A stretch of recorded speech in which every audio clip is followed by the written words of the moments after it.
Okay, are we working? Yeah, now we're working. Okay, great. Ooh. Okay, I don't know what is going on with my NDI camera, but sometimes it just doesn't want to work with OBS and it wants to crash. And I cannot... Oops, sort it out. Shit.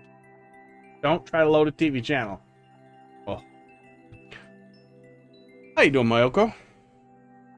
It's one of my lights is off. That's why my camera looks bad. Let me fix that quick here. I got that weird, I'm definitely forgetting something feeling because I didn't stream the last couple of days.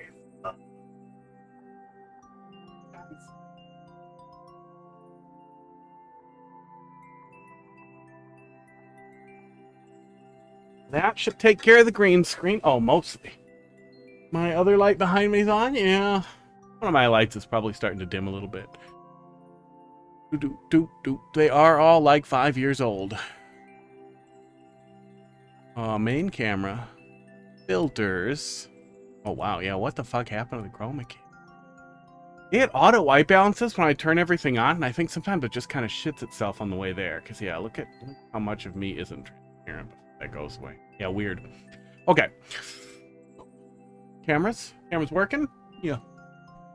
Mario Maker 2, buddy, needs to be started. There we go. That is all the stuff that I need. And coffee. How you doing, Mayoko? First level in a long time. It probably feels good, right? I don't know. When they don't update the game for 5 years, I don't feel like making a level for 5 years. I think I've made 1 or 2 while I've been streaming. Well, it's just hard. I used to really like to. Dorlametti, how you doing tonight? Been a while. Glombit, nice streak. 25. You're gonna catch up to Casey. Maybe. If she goes to the hospital for 30 days and they don't have internet. Actually, Moyoka, before we dive into that, though, I've been playing fucking RPGs all week. I've been playing Deltarune non-stop since... Yeah, pretty much since last week. So let me do a little teeny bit of platforming here before we started. I'm just going to do 1 versus. Break my fingers in so I don't get frustrated at your level right away, especially if it's hard. Oh, I never turned the face track back on. Gonna work? Oh, you're gonna zoom way the fuck in and not work. Good job. Good job, face tracking camera. Thanks. Catch some of the zoom from the other one? Gonna be cool? No. All the cats are here. All of them are excited for for Casey. Oh my god, really? I am wired, so it's just being like that.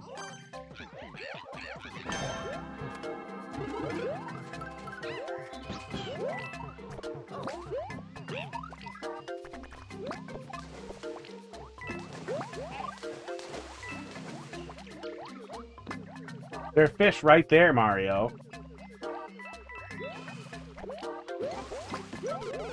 It's one of the demo stages. Dipshit. But thanks for dropping something in there. Yeah, it's going alright. We had pretty bad flooding on Wednesday night that I've been dealing with all week.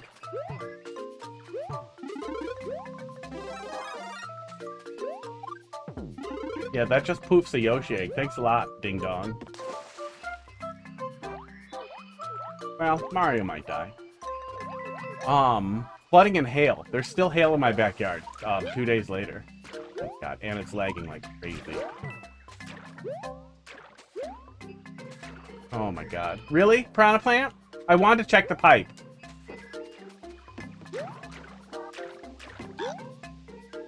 Yeah, next week we've got,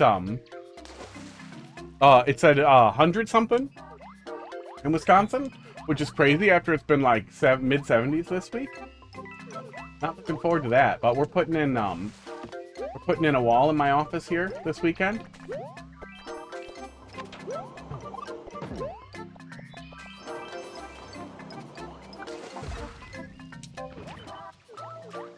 What is in his mouth? Where this goes. I hope there's a troll level in Q2. This is a reset door for nonsense. Week is hot. Next day it's raining. That's usually nice when it's been pretty hot. We got rain on Sunday.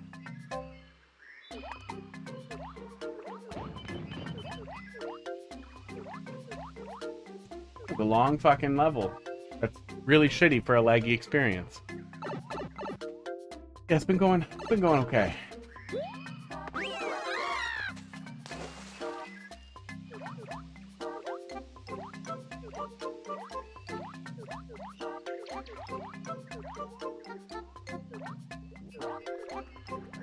Diabetes doctor was very impressed with my progress, which is nice.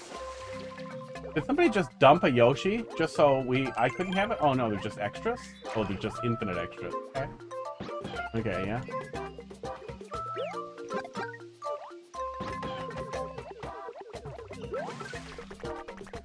Oh yeah, somebody ditched it to God, what a miserable fucking level. I really hope there's a boss fight that slows everybody down.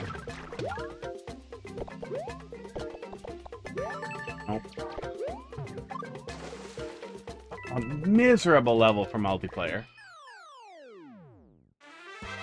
Wow, that close? Well, I guess that close to the pipe, you can't really wait because the next one's gonna book it.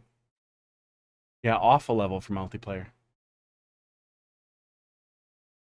Was kind of okay. Like, it's nice to be able to interact with people, but man, that much water with all that lag was just miserable. Beaner Fart 69. Boner Fart? Boner Fart 69. With a, what flag is that? It made me think my colors were fucked for a second. What flag is green, white, and orange? Oh, that's Ireland? Ireland's flag looks like it's, undersaturated.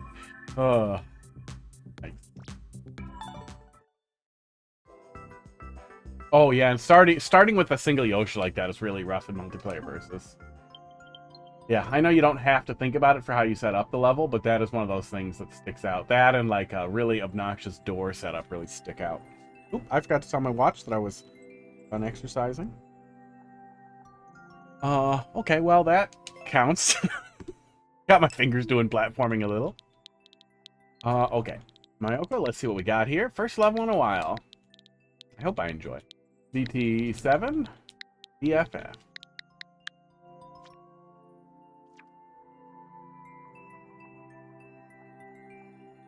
Uploaded. Probably the most recent one. I was cleaning out the gutters because they are fucked from the storm.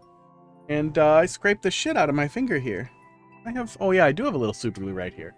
But I think I can glue this up without having to fucking sit still for a minute. Because I am not going to scrape. Well, I better wipe it off. Hang on. Shieldsur is from Ireland. Oh, yeah, no, I wasn't. There's a shitload of, well, there's about as much as there can be Irish in me. I get a good amount of Irish and Scottish in me. I like Ireland. I've always wanted to spend some time there. But culturally, it's interesting. Politically, it's interesting, too, which is, you know, pretty hard for politics to be interesting somewhere else, especially to Americans who, I mean, we have just the shittiest fucking politics that you can't get away from.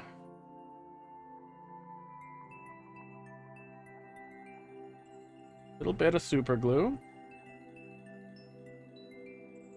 Training effect base. Fuck you, watch. I don't know why. Yeah, I haven't seen Shieldsur in a long time. A lot of the mainstays, a lot of the like well-known people in the Mario Maker community, I feel like have gone idle, but I feel like that's really natural too. Think you already played all your old levels? Yeah, I think we probably did. Dude, that fucking crouching level. Like it's hard to blame them when it's been idle for so long. Atravesa los obstáculos. I can stop now. Mario Maker 2.info ping failed. Huh. Well, it still got some of the info for the screen, but it didn't get the translation. Oh, I wonder if some API token expired? I don't know what Mario Maker 2.info is. But maybe... No, their website's still up. Maybe their API changed? I'll look into it later. Not something I have to deal with right now. But some of the information, like my auto-translation, didn't work. Let's take a peek.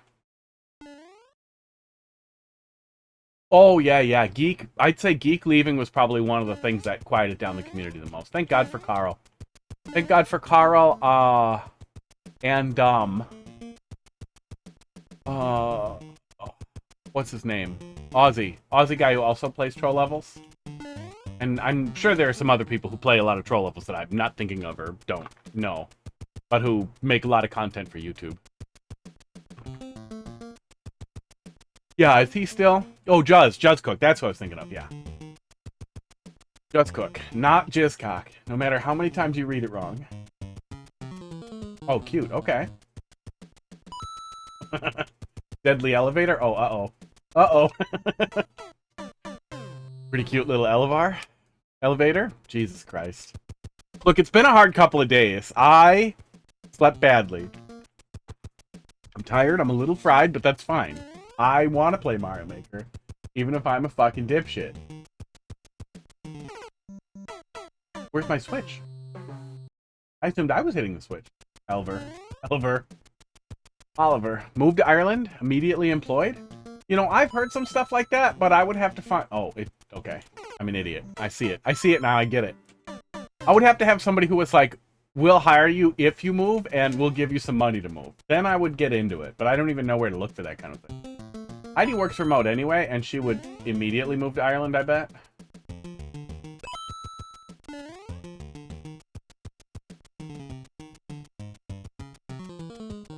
Esports.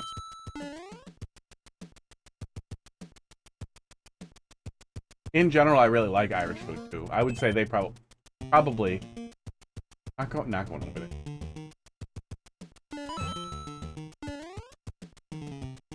I know they're not in the EU anymore, but for places that are in the EU, I feel like they're probably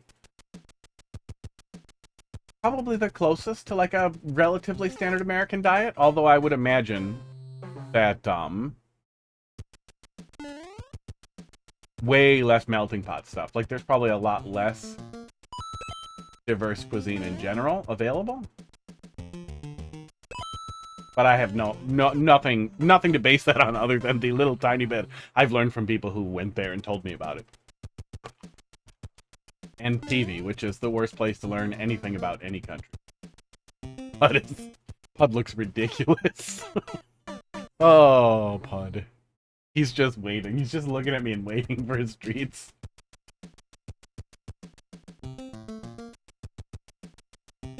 A little picture of him for later. Yeah, it's a cute little concept here. Be nice if I was a little less stupid. That really cute little elevator.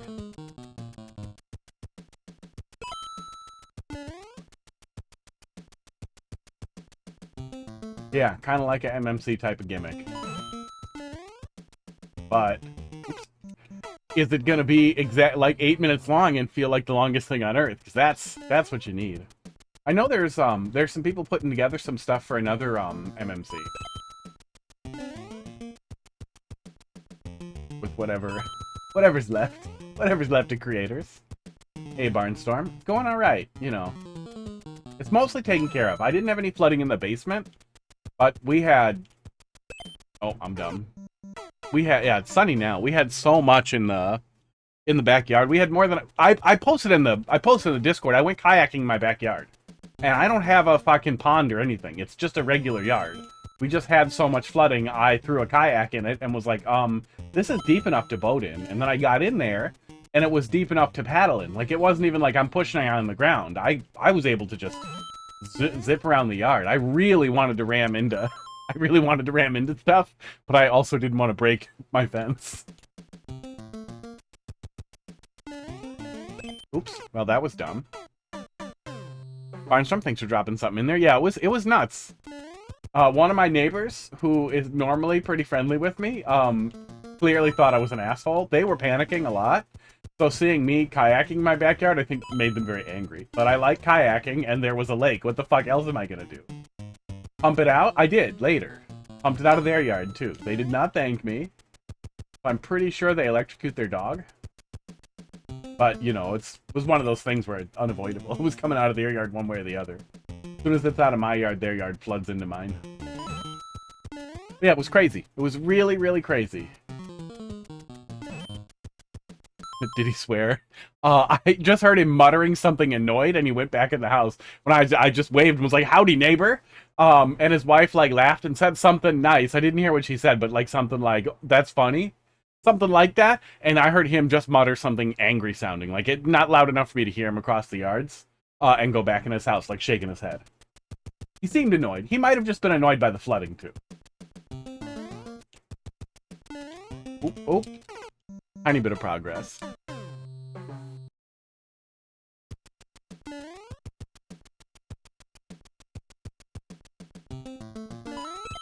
But I think pumping it out, I looked into it, and it looks like, from everything I can find, that it is totally okay to pump, in my municipality, to pump stormwater into the storm drains, into like the drainage systems. Oh, I'm dumb. How do I keep doing that?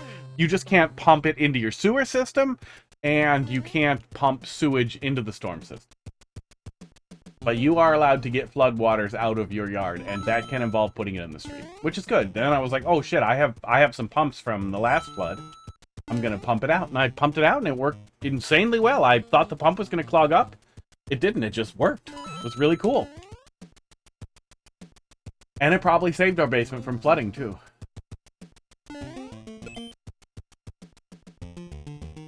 Gutters are fucked. A whole bunch of the yard is like eroded. Like I have holes under some concrete that I have to deal with. Like there's still some shit I have to fuck with, but we're in a pretty good place. Oh, okay.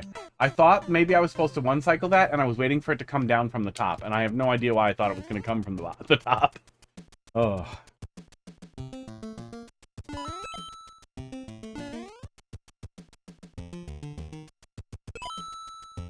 Yeah, doing pretty good. Saw diabetes doctor today, and all that is going pretty good. Everything seems to be under control. I constantly want to get off boat there early. I guess you could hold the player back and prevent them from jumping there, but I don't know how necessary that is and how much is just me being eager and stupid and a little distracted. A little more frazzled than usual.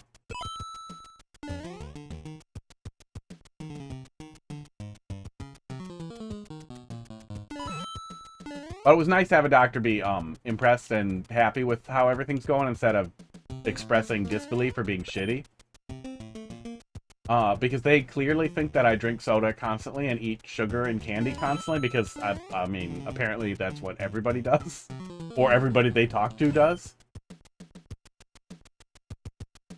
So me having a bunch of photos of here's all the food I'm eating and like here's what I've been doing and here's how I've been... Oops. I guess I wish that was a little longer too. Yeah, well, I guess you don't... I see why you wouldn't want to have one of the blue platforms be longer, but maybe that jump would be less awkward if the track was a little longer.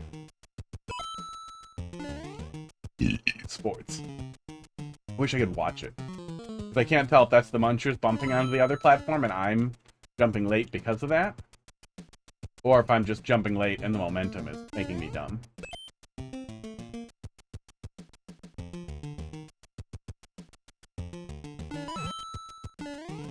He also recommended that I get tested for type 1 diabetes, because apparently it's possible, and becoming increasingly common for people to get diagnosed with type 1 diabetes, much later in life.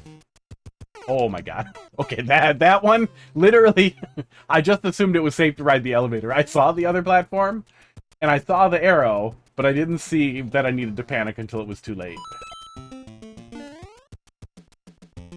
Forcing the player to scroll the camera there could help, but would be really awkward with the way each of the elevators is set up. But that definitely feels a little bit like camera issue. Camera oversight.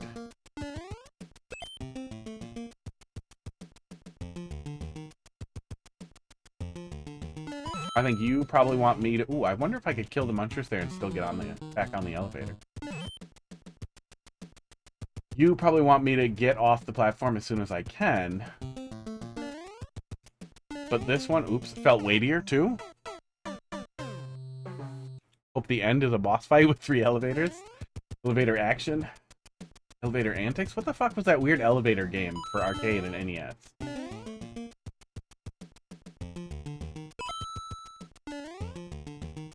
One of those. I think it was elevator action.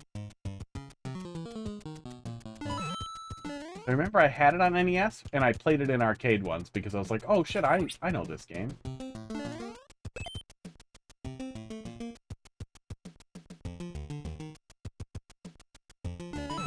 Yeah, on the one hand, it would kind of suck if it turns out it was type 1, because then I probably have to be on medicine for the rest of my life. Like, that just means you have it.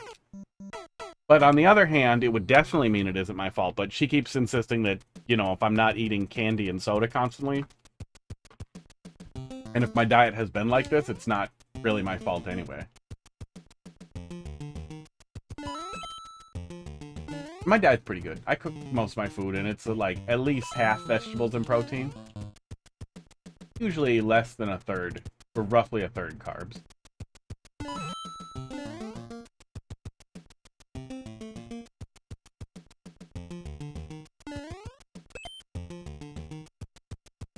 Has been frustrating to be poor, though. The Medicaid, Medicare, whatever, for poverty thing in Wisconsin is called Badger Care. And, it covers stuff. It's very helpful. If I didn't have it, I would probably just die. Or have to buy terrible over-the-counter insulin, which exists, but is miserable. Yeah. Oh, yeah. Yeah, I see the indicator there. Oh, man. I wish that one was going back and forth a little bit. If nothing else, I think putting that one on a short track there might be helpful. Because it falling almost guarantees a second death there after the first one frustrates you with the camera.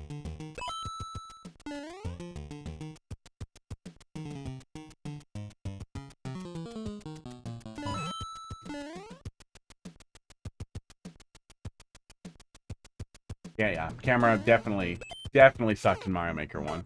It sucks in Mario Maker 2, though. Like, that, let's not pretend it's good in Mario Maker 2. It's miserable in Mario Maker 2. And I think it's worse than it is in a lot of their games, but I think when we looked at it last time, it's pretty clear that Nintendo does some subtle camera manipulation in their games very deliberately, and they just gave us no access to any of that. Or at least they did in later games.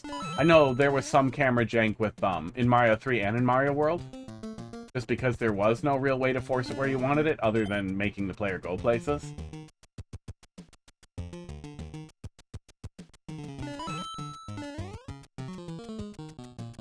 Yeah, not watching the World Cup. Not a big sports fan generally.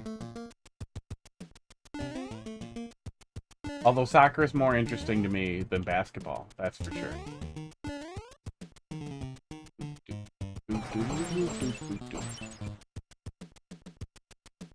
I'm glad that we are done talking about basketball. Okay. That one we almost could just dodge it. Oh, where are you guys going? Okay. Oh, fuck off. Yeah, so it's hard to see what's coming. It's hard to see what's coming, and it's hard to track what's next. None of that is a catastrophe, but considering I have to repeat essentially a long auto-scroller each time, every death feels really painful.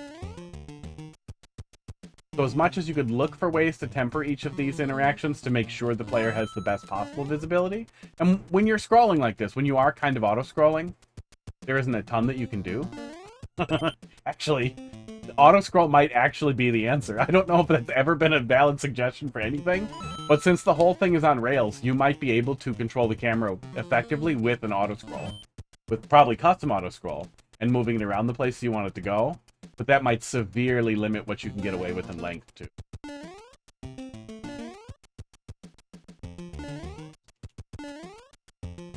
Alternatively, giving me a clear coin to jump to, and then a clear landing point, for a blue platform to land on, like these arrows indicate, sort of, I think would be really, really helpful. Like adding a coin and adding a blue platform that I have to get off of the blue platform to get back on the elevator, one way or the other. So the blue platform doesn't need to fall. The blue platform could go back and forth on a track, or up and down on a track or something. It could give me something to land back on. And the reason why I think that would be important is then if I miss the boat, I can at least look at what happened and realize what I need to do next time, rather than see this fucking thing here and then immediately get my skull crushed. Like, it would be nice to be able to at least look for a second. Because you're missing the boat either way. There, very cute little thing there. Yeah, that was cute. Man, it's too bad we don't have a way to make him go faster. If you're gonna throw them back at the player, oh, if you put a spring at the end, they might bounce back too. And then you have the clear indicator for where to jump. So the bounce there might be even funnier without it feeling like a troll, but it might feel really aggressive. But that might be worth looking at too. I'm glad we hit the checkpoint. The checkpoint was at what? 2 minutes? Yeah, about 2 minutes in, which isn't too bad for a pretty traditional level. A little long for what is essentially an auto-scroll segment. Like, I wouldn't be mad if we had one in the middle there, if there ends up being an extra, but I bet there isn't.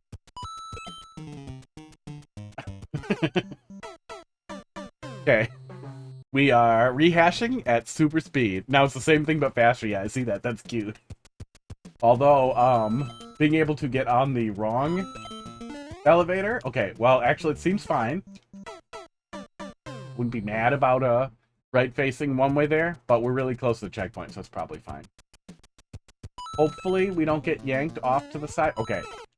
You can get on the wrong elevator, and then it's very, very hard to correct if you get on the other one. Oops. Some of that's just going to be timing, but I wonder how much of that is going to be accident prone.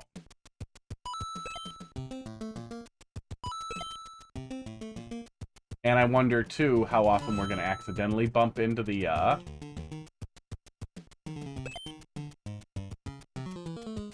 into the walls. Ooh, with the skulls? Okay. Well, see ya.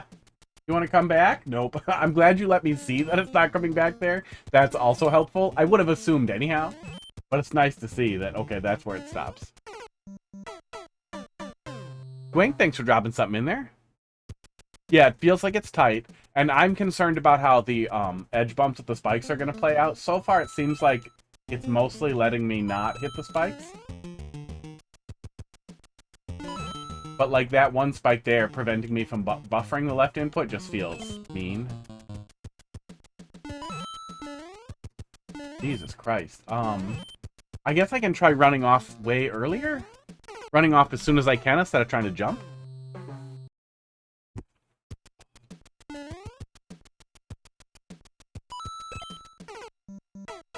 Oh, I'm getting back on the wrong train when I get on there. Oh, hot dog looks so cute. Oh my god. Where's my little zoom thing here? I didn't open it yet. I must zoom in upon the hot dog.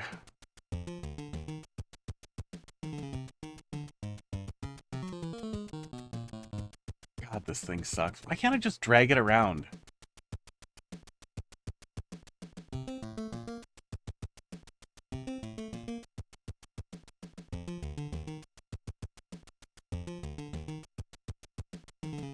And I can't even see how cute he is, and that's as zoomed in as it gets.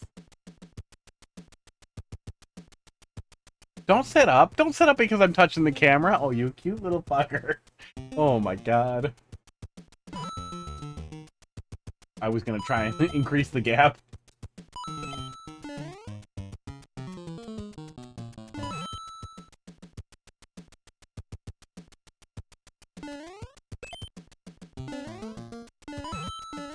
We can ditch that, we can cheese that muncher out a little bit, which would make that a little bit more flexible if we jumped early. Oh, and then look, they turn around there.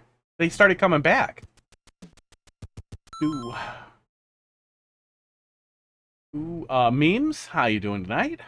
Can you jump on the skull platform after CP to make the gap a bit longer? Yeah, I had the exact same thought before I saw it.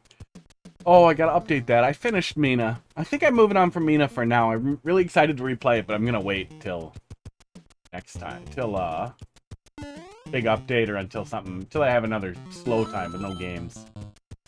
Man, was it fucking good, though. And I just dropped Phantom Hourglass. I'm fucking over.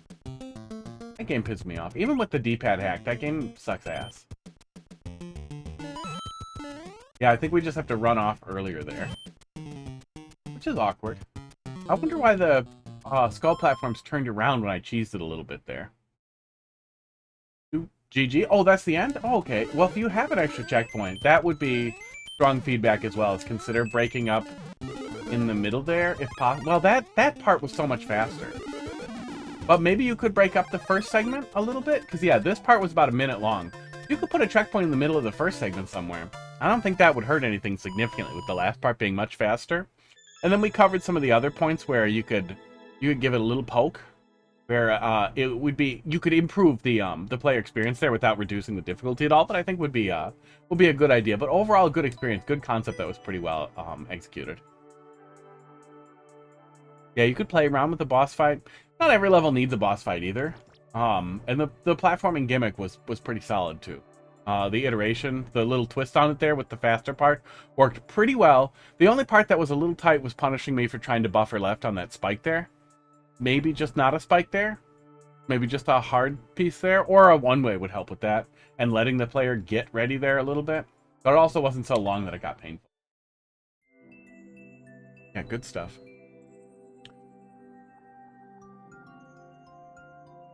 Yeah, I really like the ending on Meaning of the Hollower too. I think it's nice to not need to wrap everything up in a pretty package, and especially with the theming and like era that they were building around, it made a lot more sense for people to for it to end the way that it did. Meaning of the Hollower was really great.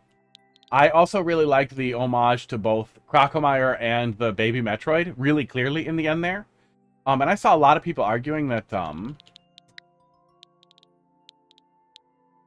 it wasn't inspired by those games early on, and there wasn't really strong Metroid influence, and no, it was a little bit of Castlevania and blah, blah. So I thought, I really liked that in the end. Like, yes, it was. Shut the fuck up. H2G. I can see why people would argue that it's not a Metroidvania. But it's a platformer, that you explore non-linearly, that you do get some upgrades that increase your ability to explore.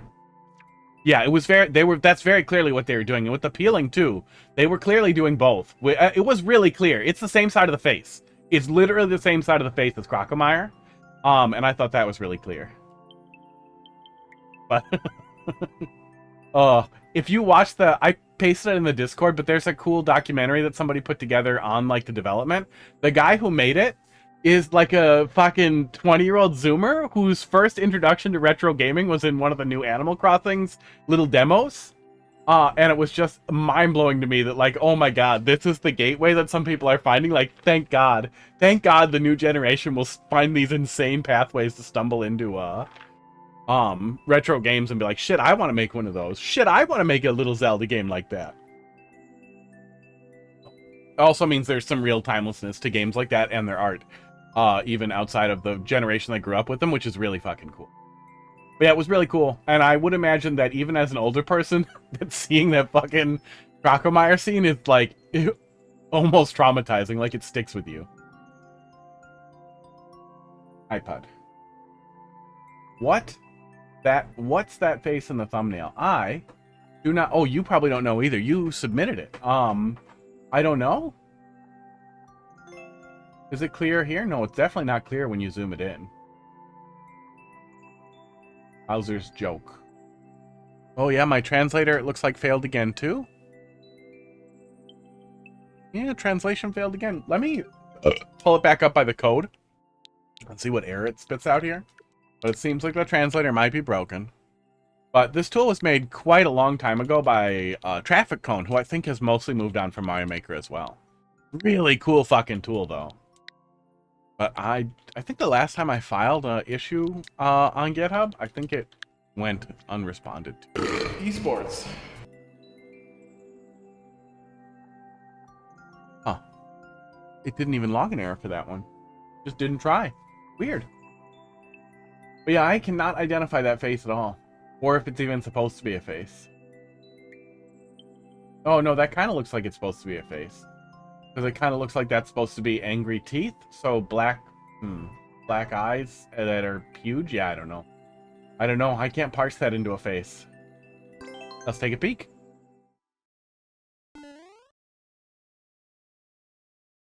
Crackers, you can jump up here if you want. You've been really into my lap this week. Auto-scrolled. Ugh.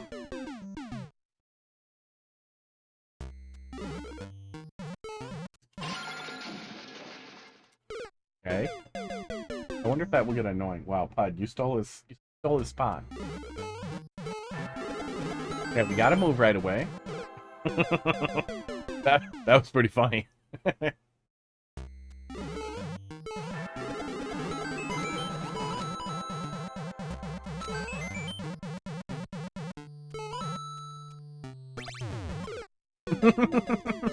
Ooh, who does that? Come on. I just wanted to kill the fish. You don't need to be getting in my head like that, okay? There's nothing wrong with me. Oh, okay. It wasn't a kill the fish setup. It just happened to play out that way. That would have been really funny if it was. I was just waiting for the fish. I saw him. We saw him again. Yeah, there he is. He flies again. So I was like, oh, okay. He'll come back and I can hit him. But no, he wouldn't have gotten high enough anyway.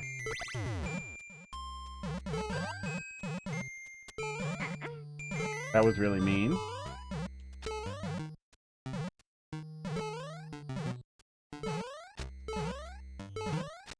Can I still get it? I don't think I can still get it. Yeah, I think those push. Okay.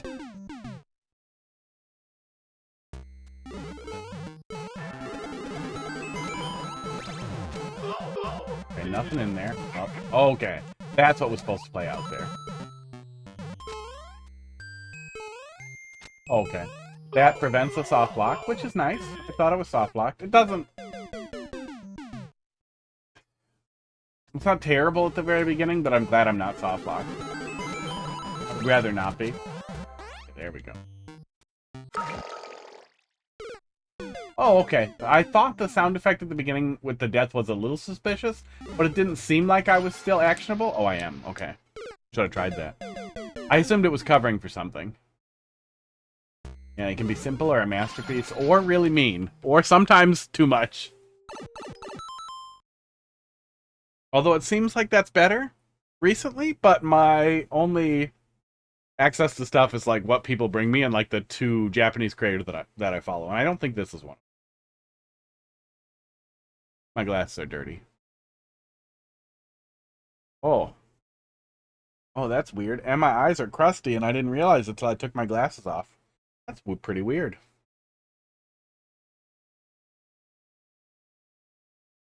I guess it was pretty hot on the... I was probably sweating like crazy into them on the fucking roof.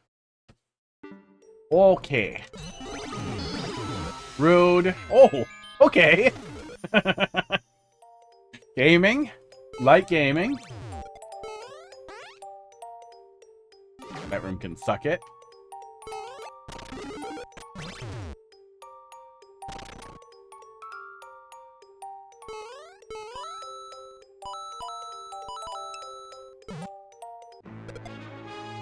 Oh.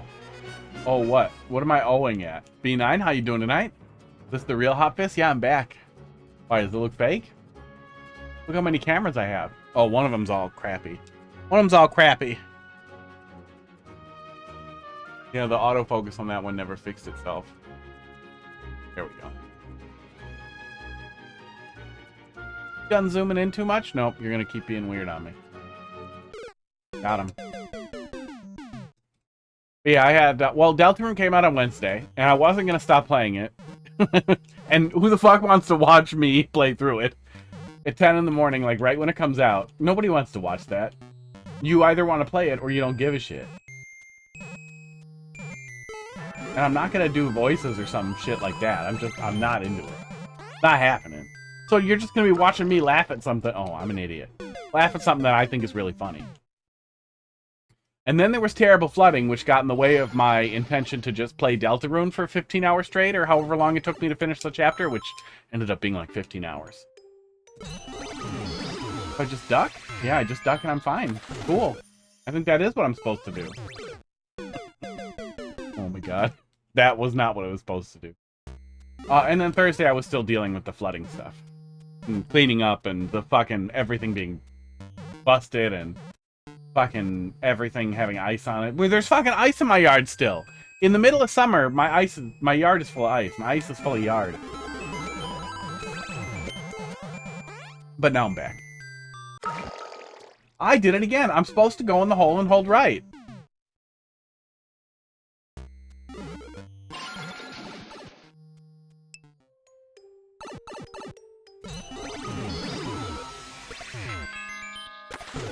Oh, don't do that. Oh. Job hunting's bad, yeah. Still bad.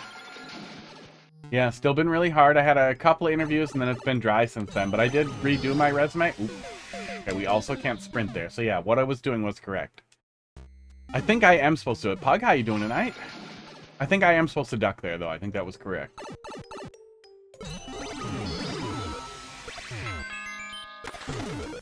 Yeah, I'm not sure what else I would do. Unless this spot is intangible. It's possible it is. We really excellently gamed our way through there. But yeah, it's been rough. And it's getting to the point too where the gap is weird. So the two interviews that I did have both asked about like, oh, and can you explain this the gap in your employment? Like, yeah, I've been looking for the right job. Like, are you kidding me? What the fuck do you want me to say? Like, I just want to hit him. Like, it's a phone interview, but I feel like that should be something you can hit somebody for.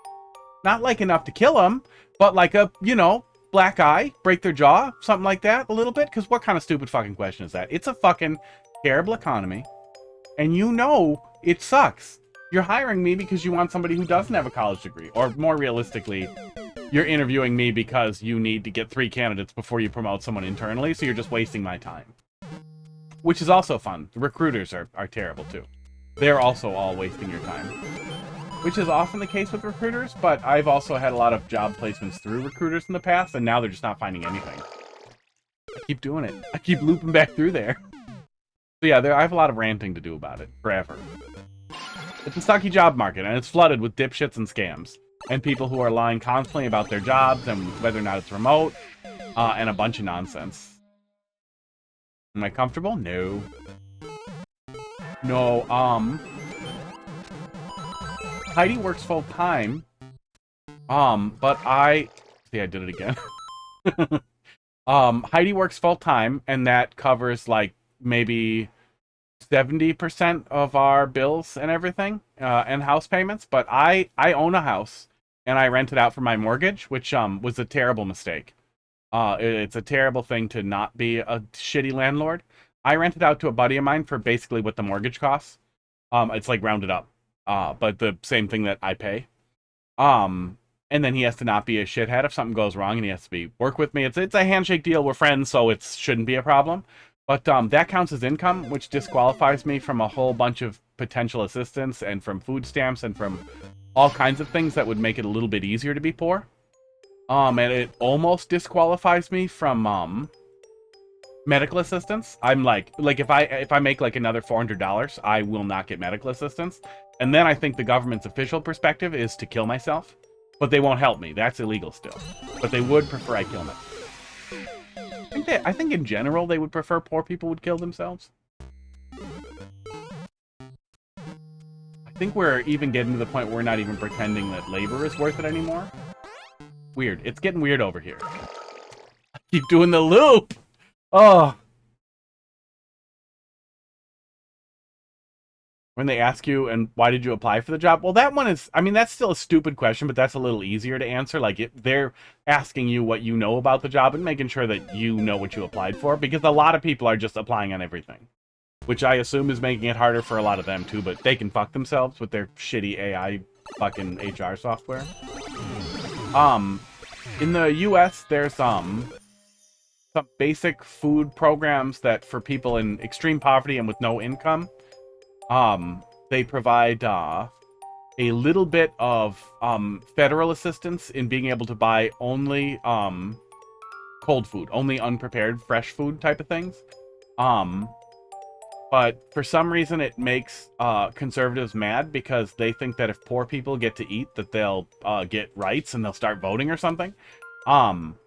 So it's very limited. So now the way the program works is you can get food stamps for about 2 months, and then you have to get a job or prove that you can't work by being disabled. So I either have to do a disability scan, which I guess I could. I have diabetes. I could pretend to be disabled and go and get stuff. I can't get a job. Maybe it's because I have diabetes. Maybe that's why. But you basically have to get a job, and if you get any job at all, unless it's sub-minimum wage, you'll make so much money that you won't qualify for food stamps anymore. So basically it mostly doesn't exist anymore. But before they had the weird work requirement, it was a way to at least be able to get food, decent food, even, because that was all it paid for. It's not stamps anymore, but that's what it used to be. Is it used to be dollar exchange coupons basically. Now it's a debit card that works like a debit card, but it can only pay for food. And only specific food. You can't buy like rotisserie chicken with it, because if poor people get rotisserie chicken, they'll start voting or something. But it can buy cold chicken and cold steak. Even expensive steak. Which also they want to forbid us from, because if poor people eat steaks, they'll start fucking voting. We don't want that. But the few social systems we do have, yeah, you can't buy booze with it, yeah.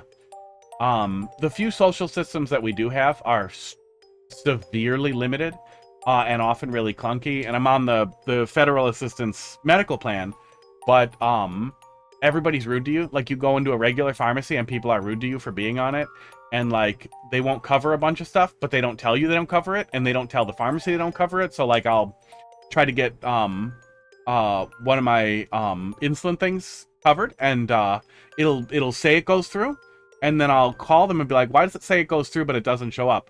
What do you mean? You're not allowed to have it. What do you mean I'm not allowed to have it? How do you not know this? You are not allowed to get that on your insurance. How the fuck am I supposed to know that? They sent it to you. They said it was covered. The doctor said it was covered. You can fill it. No, you have to go to a special website. That's terrible. It's just, the whole thing has just been infuriating. That's basically how it works. Yeah, I probably spend 10 hours a week on the phone arguing with somebody about some stupid thing that doesn't work. And you have to, and that's the only way that any of it works. Is it wastes a ton of people's time. Okay, that oh, does the mushroom stick out there? I think the mushroom sticks out there, so I'm making it a lot harder than I need. Let me roll that back here. I don't have to do that weird jump that I was doing. I was just going to say that jump sucks. But I can dial back to the end of the mushroom and jump up there. That's what I was supposed to do. Trigger it. Oh, there's a fish over it too, though. No, the fish is over the other side. Okay. Okay. Yeah, I think that's what I'm supposed to do. Good. No, I don't think you're being a dickhead. No, being a dickhead... I stopped watching Hardware Unboxed because they were talking about some poverty thing once, and they're Aussies, and their takes were so bad I'm no longer interested in any of their opinions on anything, because I have never seen such stupid classism from anybody other than Americans in my life, but it was so goddamn bad about it. Oh, is that what I wasn't supposed to do? Maybe that's what I wasn't supposed to do. I didn't even put 2 and 2 together when we released the fireball there. But no, being a dick would be, well, can't you just stop being poor? Why don't you just take any job? Then I would get pissed and time you out. There are a few things other than bigotry that I think I would time people out over, but why don't you just get a job at McDonald's? I would for sure immediately time you out and be mad at you. And I would hold a grudge forever. The last time my dad tried to give me that shit, I don't talk to him too much, but he talks to me. And he tried to give me some of that. And I told him, stop, or I'm going to make you stop. I'm going to send you pictures of cocks. And then he did it again, so I just flooded his phone with so many pictures of cocks. And then he stopped texting me for a while.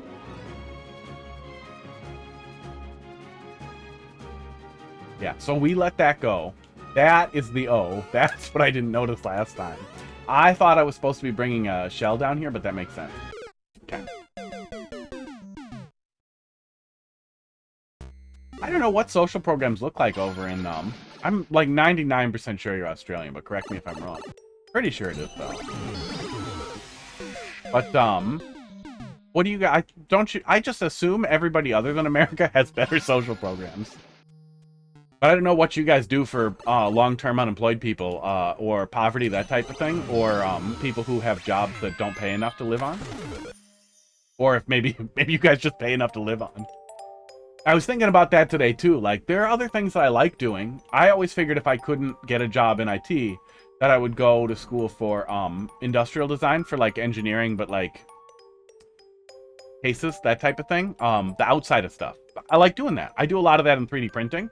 AI has ruined that. The whole thing, basic low-level engineering stuff is just ruined. Programming was another thing I wanted to do. Ruined. It might be okay. It might still be an okay path with my background in hard IT, but it might also be a really bad idea. And other stuff that I like doing stuff for the DNR are forestry people who like stop people from illegally hunting and that type of thing. You just get to hike and wander around the trails and look at stuff and fix stuff. I like being outside. I like doing that stuff. And I'd have a lot of fun doing night hiking stuff, but it pays like shit. It pays like shit and they make you go all over the fucking place. And there's just so much shit like that. And like if we paid enough to really get by, if every job paid good like it did in the, and I hate to say it, but in the 50s and 60s and whatever, where you could work at a fucking factory and afford to buy a house, that'd be so fucking cool. Then I would work some shit job. God damn it. Unemployment's quite good. You can get paid pretty good on welfare. That would be nice. Well, and like I don't want to be on unemployment forever. But if we had, like, the big thing we talk about a lot here is universal basic income. It's never going to happen. But the idea of just giving people a couple grand, like $1,500 a month, would be enough to mostly offset the cost of living so you could survive. So you could generally survive pretty normally, even on a terrible income. But we're never going to do it. Even if AI completely ruins labor, they're just going to be like, well, fuck you, eat each other. Like, that honestly feels like where the culture in America is going. But decent unemployment systems, decent welfare programs, giving people the ability to survive, scrape by, stay afloat, at least. Like right now I'm putting almost everything I can on a credit card and spending almost nothing. But even then, some things you still have to pay for with cash, and I only had about $3,000 saved from my severance and unemployment, and I just don't buy anything. Like at all. And, I'm still gonna run out of money at some point, and then I don't know what to do. I think federally, I'm supposed to kill myself, but I don't get too much debt.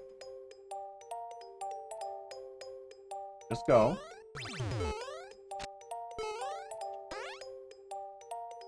But privately. Jumping off a bridge is illegal.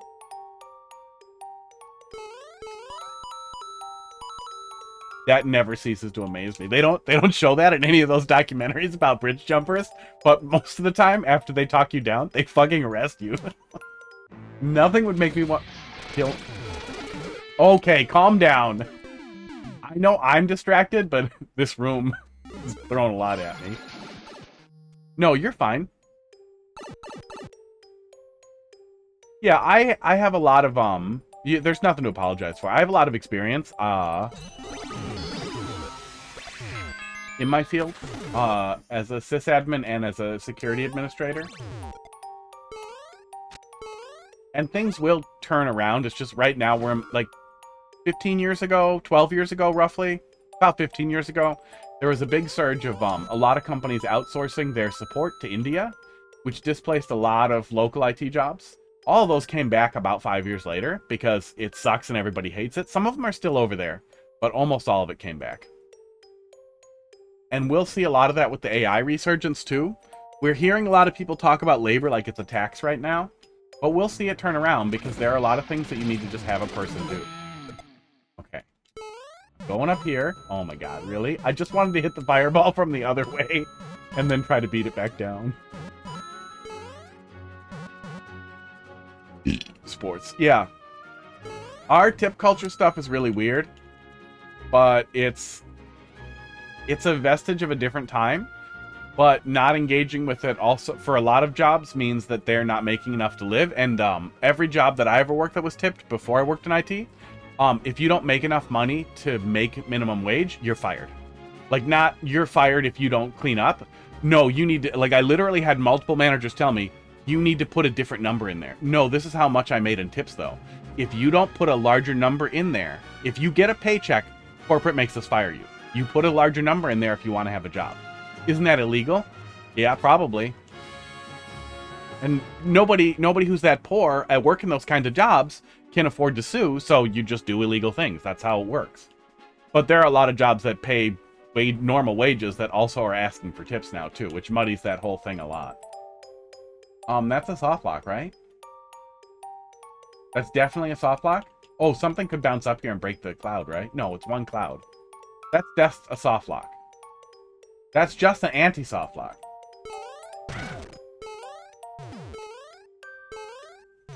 Really? Really? What was I supposed to hit it? What could have possibly come out of there if I had hit it?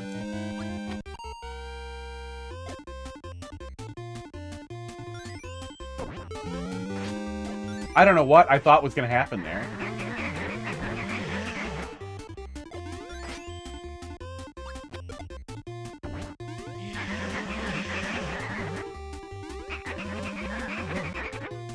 Well, it's kind of like that. You're supposed to...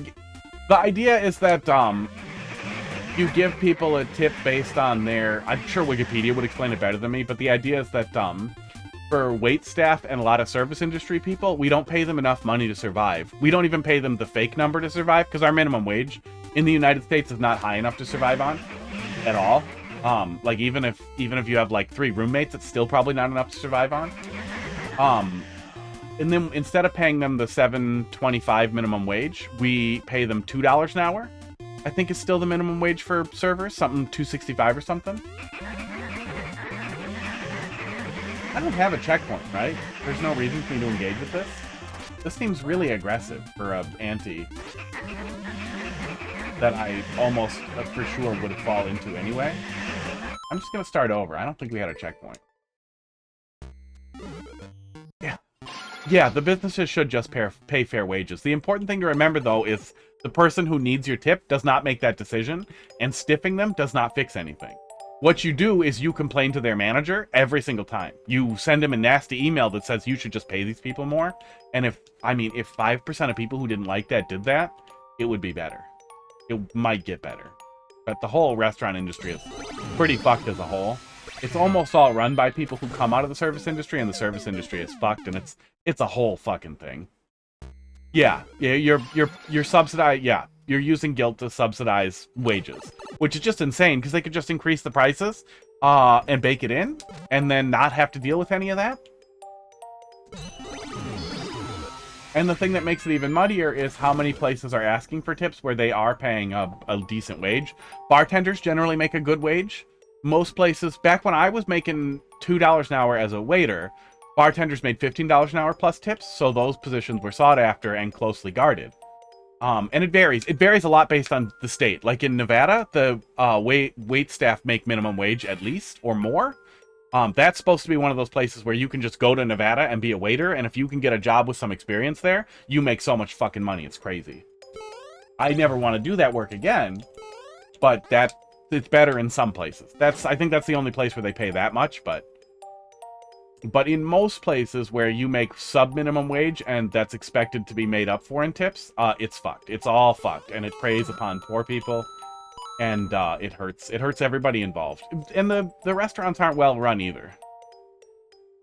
Yeah, the little machine asks you for a tip, and that's weird too, is it used to just be something where you give the customer some privacy with the tip, and then you don't bother them after. And now, I went to a place for tacos, and it was great, right? But it's so fucking weird to have this girl come up to you and, like, hold out this thing, and she's like, oh, and there's one more question? Like, lady, I'm gonna give you a 20% tip, but if you don't blink or, like, look away, I am gonna write $1 in here. I'm gonna get mad.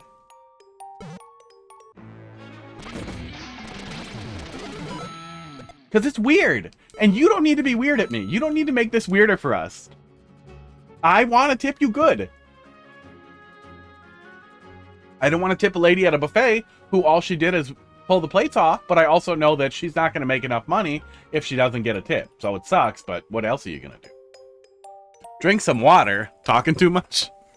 I drank coffee. That has water in it.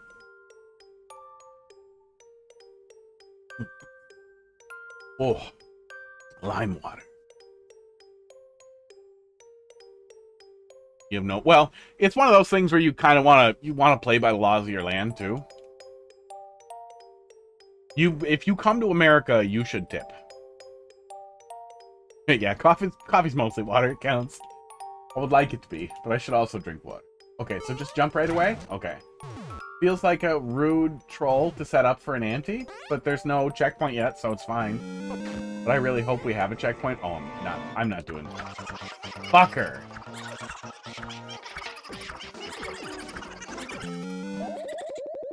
Rude. Very rude.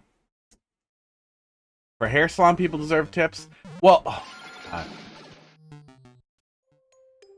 Hair salons are even worse. Oh my God. So, restaurants are often run by dickheads who used to be waiters. They're usually mismanaged. They're usually just barely able to pay their employees, and then draw their salary, and it's fucked. That's why there's so much franchise and corporate ownership in restaurants, because without it, they're fucked. Salons are worse. In most salons, they rent a chair, so that person who works at that salon, they don't really work there. They pay rent to be allowed to work there, and then they get to keep extra on top of that, and it's all fucked, and the schools are a scam to get people licenses that they shouldn't need to go to school for. You just do it via experience, or you just kind of do it. It's one of those things that you don't... It's fucking hair! It's dead garbage on your head! Okay? It's not that important. Like, I understand that some people will be mad if you fuck up. That's what Cost Cutters is for. That's what shitty haircut places are for. You go work there, then you work somewhere else. But that whole thing also preys upon poor and stupid people. And it's fucked. Oh my God, I forgot again.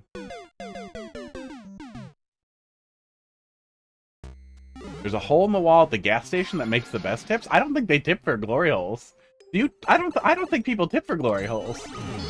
I've never engaged with a glory hole, but I'm almost positive that the glory in the hole is the payment. That's all they want. That's transactional in the hole only. Drake, how you doing tonight? I forgot to hold right. I'm falling apart here.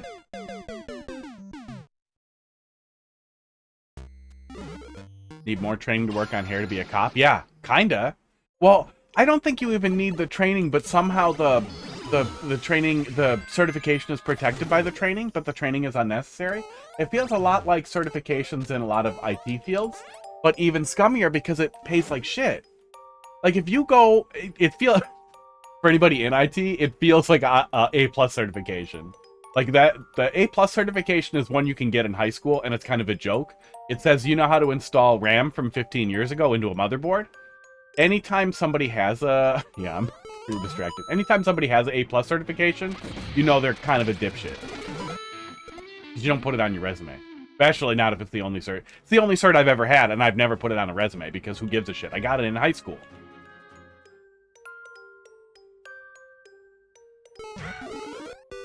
Oh, okay. I was supposed to hit it, and then jumping on it was the prank, and I did it too fast. Okay.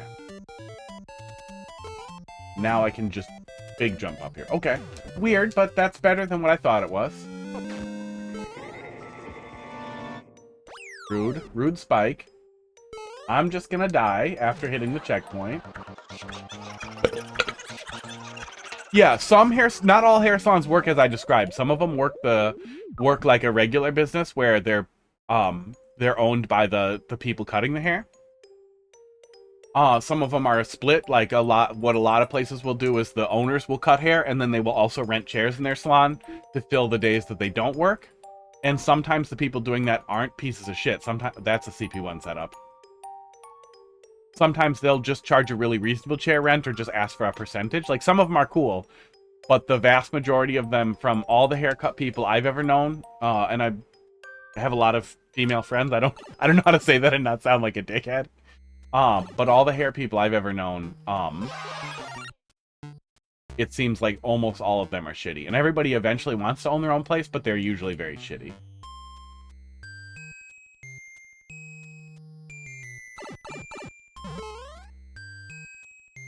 Fuck you.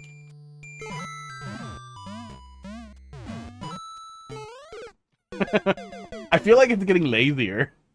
Oh. I missed twice by dying? Well, thank God. That's also why I kind of like to die as soon as I get a checkpoint if I can. Is because I feel like, in general, those are not... They're not really good jokes. They're never really funny. They're almost never funny. And they usually just set me up for spaghetti and forgetty.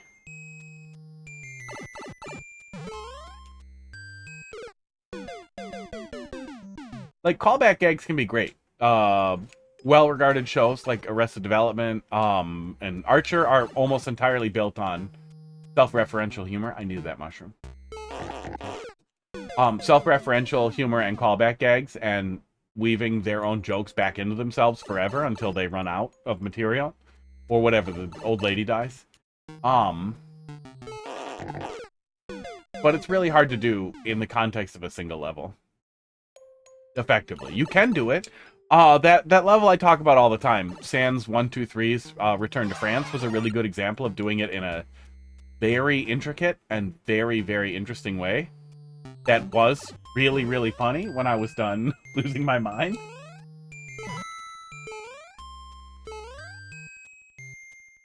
But that's a lot of it. That's kind of twice in the whole level. That's also pretty tight. Yeah, Mushroom was probably somewhere else. And that's all it was, oh, actually, now it's here.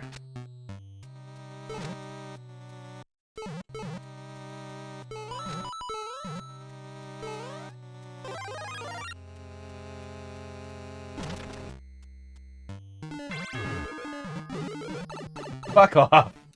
Alright.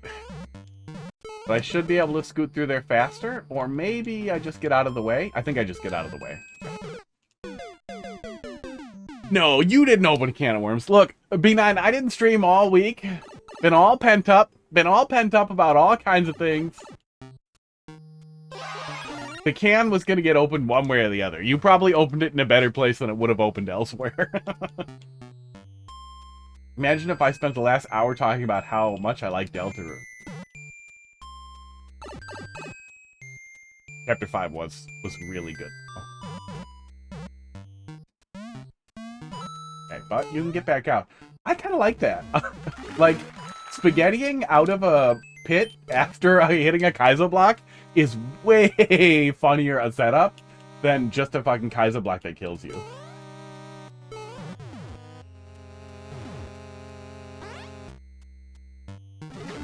The yellow one, obviously. Come on, we even have a little emote for it. It's obviously the yellow one with nuts in his mouth. Where's the big gigantifying emote? Make everybody look at it. This is the best Yoshi. It was actually blue in the trailer, and I very lazily made it yellow in GIMP. That's why it looks so shitty. I refused to do a good job on any of my emotes. I was really sad.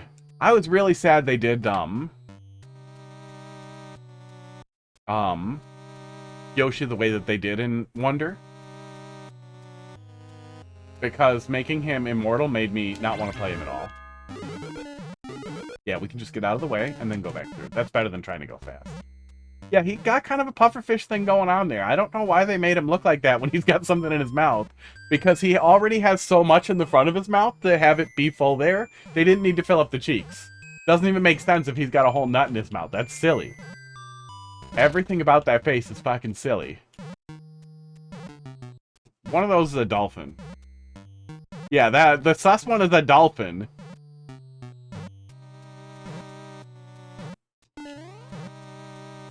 Dolphins are not my favorite color, Yoshi.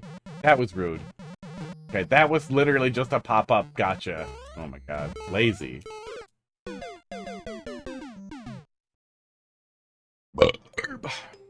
Barb sus. I can really only get one syllable out when I burp.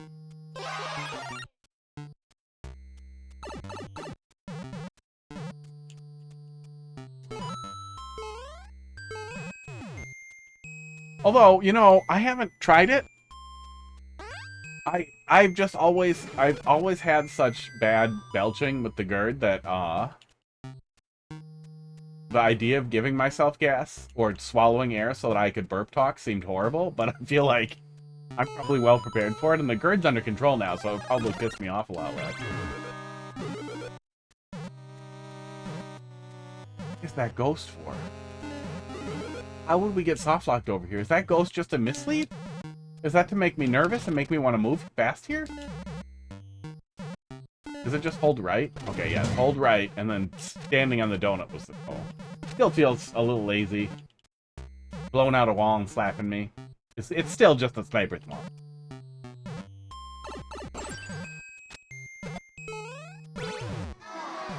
Wow. Rude.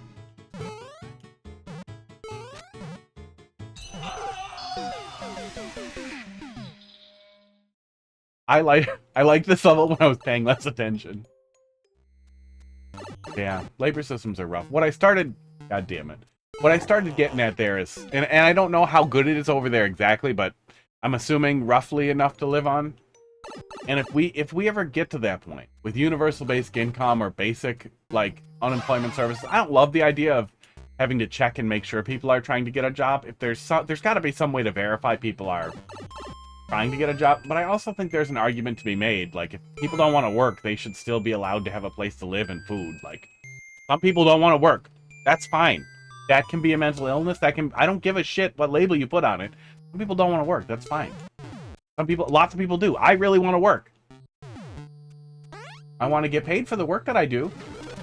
But, and what I was getting at there, being distracted by a distraction, is, oh no, we can scoot through there too.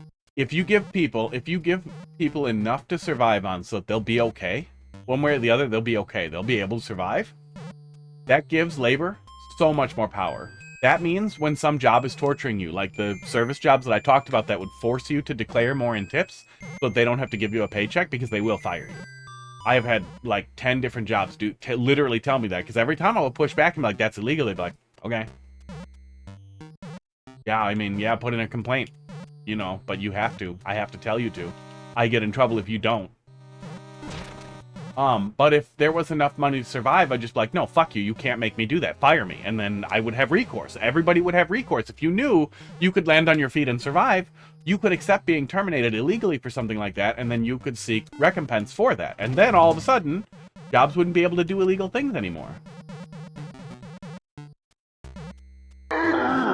I worked for a company that was being acquired by a German multinational, and when the Germans were visiting that we talked to online, it was cool to meet them and get to talk with them, and they all smoked, and I still smoked heavily at the time. So going outside and taking smoke breaks with their executives was very cool. And listening to them talk about the differences in the labor system and their vacations over there, and how, like, they literally can't fire you without paying for you to get another job. They have to, like, pay to re-educate you. I think that my face was red with how angry I was with envy. Like, I have never, ever wanted to kill somebody and take all their skin and just wear it as much as the fucking germs. Like, it sounds like they have it absolutely fucking set up over there. Oh, I'm an idiot. I was supposed to just go. Ugh. Yeah, no, that's exactly why. Well, there's been a lot of AI bros have been saying it, but it's not a new idea that labor is kind of a tax. Like, automation has always been what people wanted for labor. We don't want people to do it. We want systems that do it instead of people, because the less people we have to pay for, the more profitable everything can be. And that's what it all boils down to. That's the leftism that you can't get away from, is building an entire country around number go up, and we have to do what the shareholders want, is the most evil religion anyone has ever contrived of. Probably the most evil thing humanity has ever contrived of.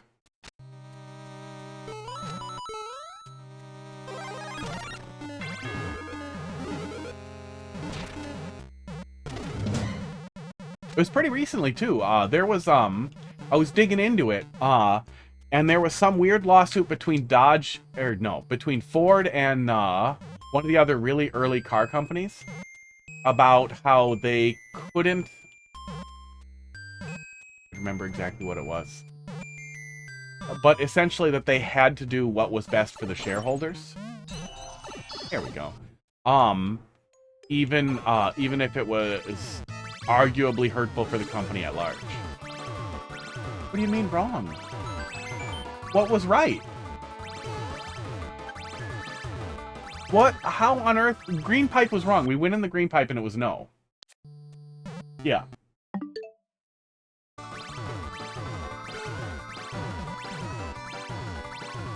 guess let's climb some letters. Oh. I thought there was going to be a... Okay. I thought there was going to be a hint in there, but nope. We get to go back. Oh. Okay. Fine. I'm glad I didn't actually have to do the ante. I do feel like... it felt like it was working at first, And now it's starting to feel almost, not quite cargo culty, but like, maybe they don't exactly get it. But maybe that's just cultural differences with Japanese troll levels. It's hard to say, because it doesn't feel bad. Yeah, it feels like it kind of feels like they're running some of the standards, like, into the ground as much as they can. But not in a way that's even funny. It feels lazy. With literally the same joke. Three times. 3 times in one hole. Don't do it. Don't do it a 4th time. Oh my god. So is it flip the switch and then look for the red pipe? That's probably what it is. And I know something's going to send me right back here. I see that CP1 setup there too.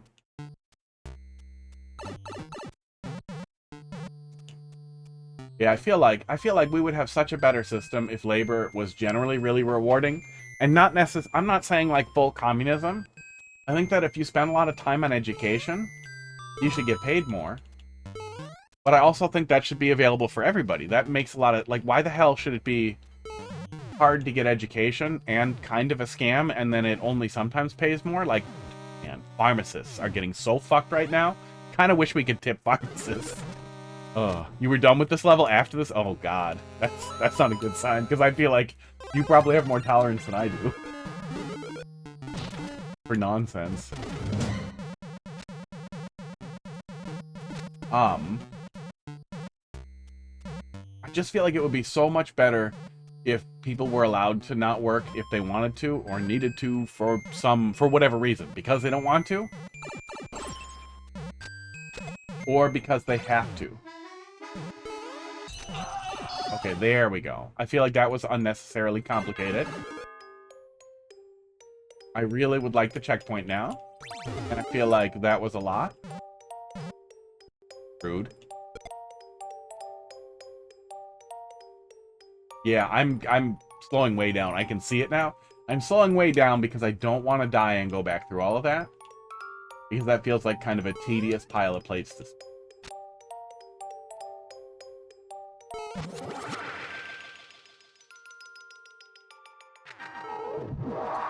So rude. Oh my god. And then so many of these setups are like not just coin flips, but coin flips where like it's blind. They're blind setups where you can't tell what's gonna happen. You can't make a good prediction on what's gonna happen until it happens, and now I'm being punished for not, I guess, being clairvoyant. Fuck you. Fuck you, creator.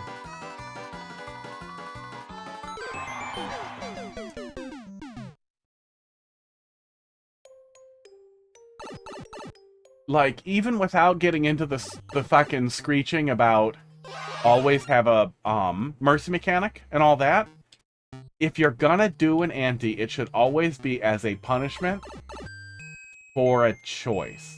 And that choice shouldn't be, like, a 50-50 90 doesn't feel good when I couldn't see the other side of the 50-50. I want to know what's on both sides of the coin, and I want to have to make a choice. And I'm okay with you punishing me for spending too long to think about it, or that being the joke. Because sometimes being quick on your feet, that's a skill. That's an important skill that's a part of platforming games and troll levels. Like, that's okay. It sucks a little, but it's okay. But literally just go forward, and then, oh, actually, you weren't supposed to go that far forward. Always feels bad.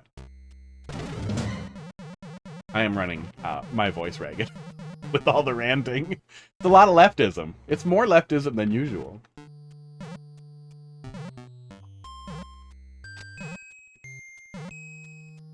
But, you know, I just played through Deltarune, and then immediately started looking. I stayed off Reddit for like 2 days, because I did not want spoilers. I wasn't even going to say anything beforehand, but I was unwilling to stream out of fear that might happen. I thought about just playing it and doing emote-only chat, but then I was like, wait, somebody will use, like, the regional indicators to paste in stuff. I'm not even gonna take the chance. I'm gonna finish it. I'm just gonna finish it on my own, stay off of all of the internet until I get to the end of it. But you know, then I went back, so then extra leftism goes into the body after you spend time off of Reddit for a while.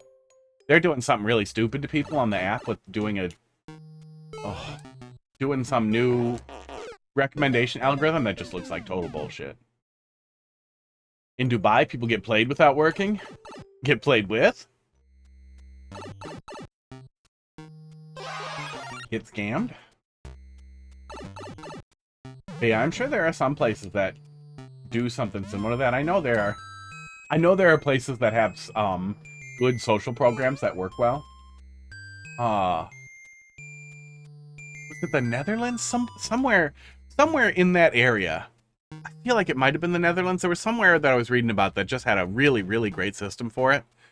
But there are a good number of places that have good enough social programs that work well enough. I think what Germany has going works pretty well, and I know that's, I don't know.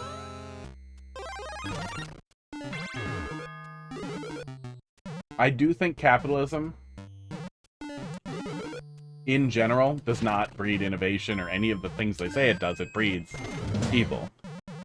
But I also think that if people don't have something to chase, the only possible thing they will do is be worse or stupid or evil somehow. They'll find something else stupid to chase. But I can't imagine it would be worse than that. Okay, flip the switch. Oh, I flipped it too early. Oh my god. Why can I... What is killing me there? Ugh.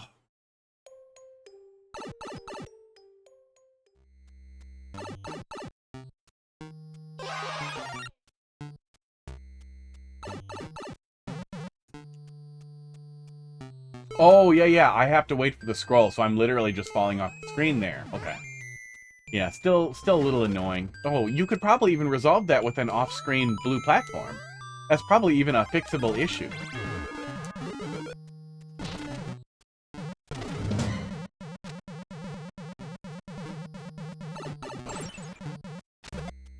But do that, and then wait. Now I can do it. Yeah, the forced wait of it is annoying.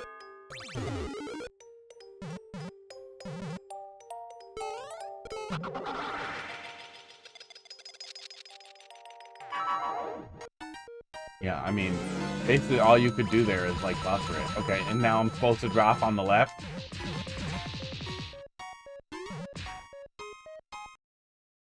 I figured.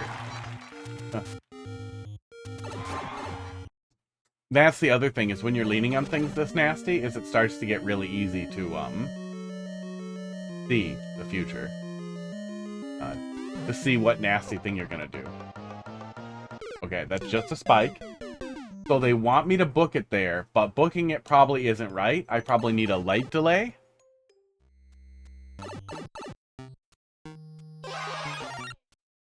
But I don't have the CP yet. The CP1 will probably be right after, probably. With the nastiness of the level, I bet the CP1 is going to be almost immediately after CP2, and then there will be more. Then we will see that there's a network of pipes that sets up multiple CP1s.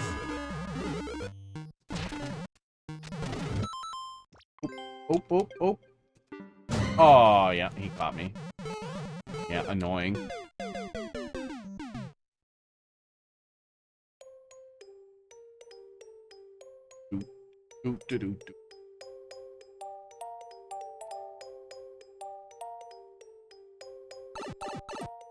Yeah. Yeah, I hate that in traditional levels. In regular ass levels. Oh, none of my things are auto-redeeming. God damn it. Did I miss anything in here? Drink water, esports, nut. Angry Thwomp Noise. Okay, no, I didn't miss it. I wonder what's going on with that. The sound alerts are supposed to automatically disappear from the queue.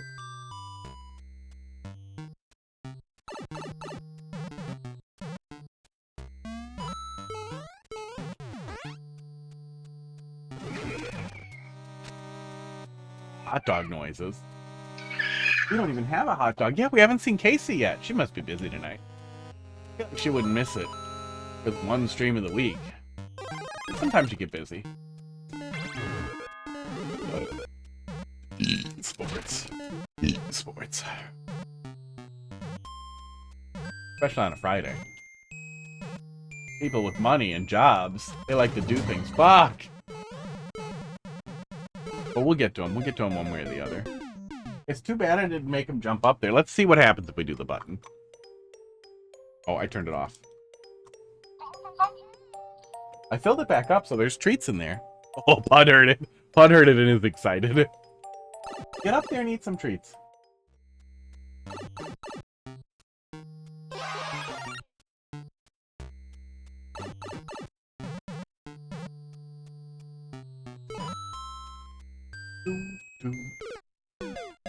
I looked at Pud for 1 second.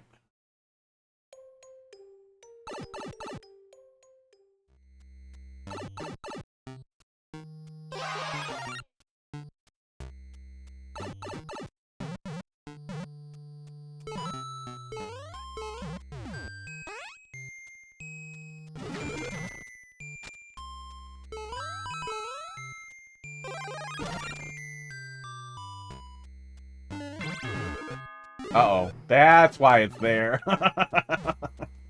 Oh, I don't know what compelled me to duck. But that does explain the nonsense with that. I thought the boo ring was some clever way to put pressure on me, that was just psychological manipulation.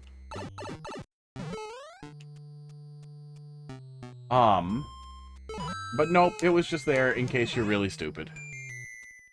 To prevent the player from hitting the switch too many times. And also to prevent the player from getting soft locked.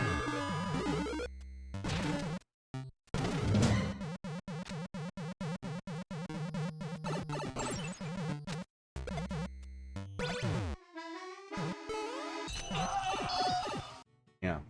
Yeah, it started to feel pretty slow with the multi-pipe gag, and it still feels pretty slow on our way back here.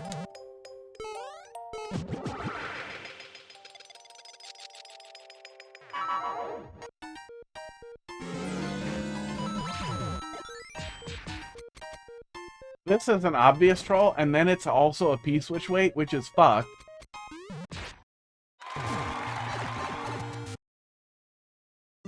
And then leading into this stupid blind setup. Yeah, I know. Fuck you. So probably walk is the setup. And now some stupid fucking ante. Okay, maybe it'll at least give me a hint. Not a very good hint. Throw bomb, maybe? Ground pound bomb? No, there's no chance to do so, is there? Can we still catch the end of that? I think we can.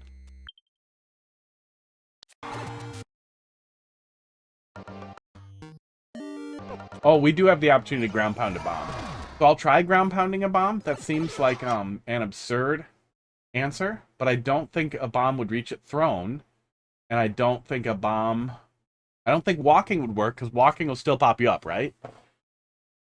And I don't think an arrow will reach far enough either. So I guess we'll try. No, we can't try the arrow. We have to do ground pound a bomb, which I don't think is common knowledge. I think that's still a kind of obscure Link power-up thing, is that ground pounding the bomb goes really, really far.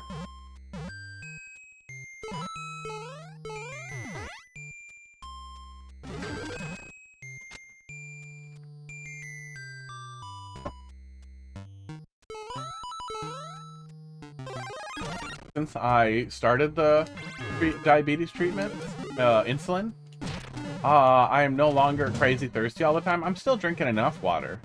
But it's like, I have to think about drinking my coffee. Oh, that's a good question, too. I think we'll still hit the bomb with the ground pound at the top of the bomb before we touch the spikes. But I guess we'll find out. Wow, all we had to do was one little fucking cat snacks, and now they're all here. They're all back. They're all waiting for their squeezy.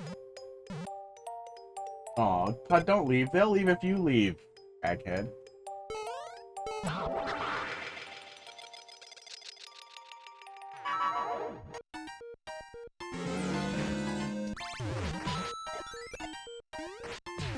Play with it there. Oh, go away. Oh, I'm such a fucking dipshit. I could have shielded.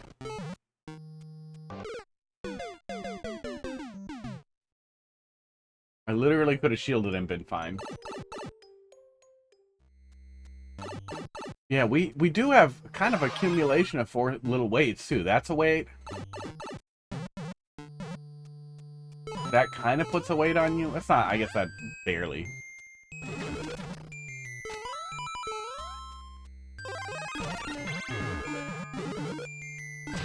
I guess it just feels weighty, considering the number of times we've had to loop back through here. This room is a lot. And I feel like you could break this, I don't know. I don't know if breaking out this bad a troll over 2 rooms would actually help it feel like you're making some progress. But man, does it feel like it takes forever to get through that shit.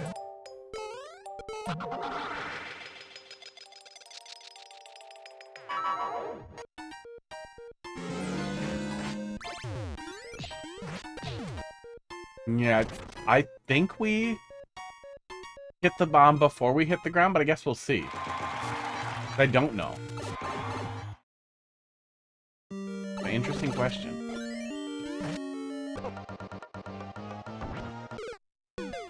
You kidding me? Hey, Casey, there you are. Hey, we were talking about you. We're talking about the cats. Thanks for the sub. 18 months in a row. That's 2 babies. 18 months. And those 2 babies are Crackers and Hot Dog.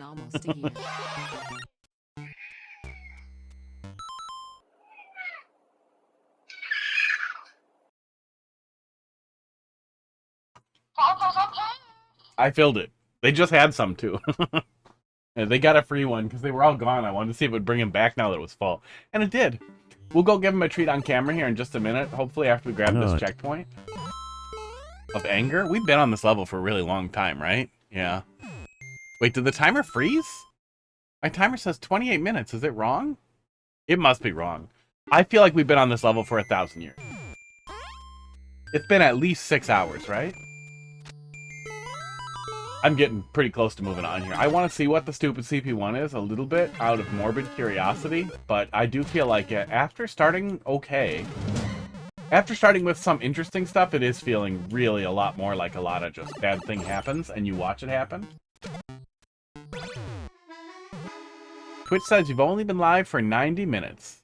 Yeah, I was mostly joking, but I feel like we've been on this level for like an hour. Current. Yeah, it has been about an hour. Okay. The first one didn't take too long. This is the second level in the queue. But there's only 2 more after it, so. Barnstorm probably doesn't mind waiting. Spring probably doesn't mind waiting.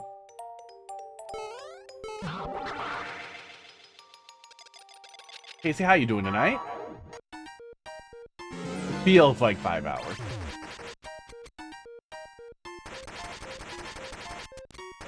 Wait, this wait feels like 5 hours. Okay, so it wasn't ground pounding the bomb. So was it walking?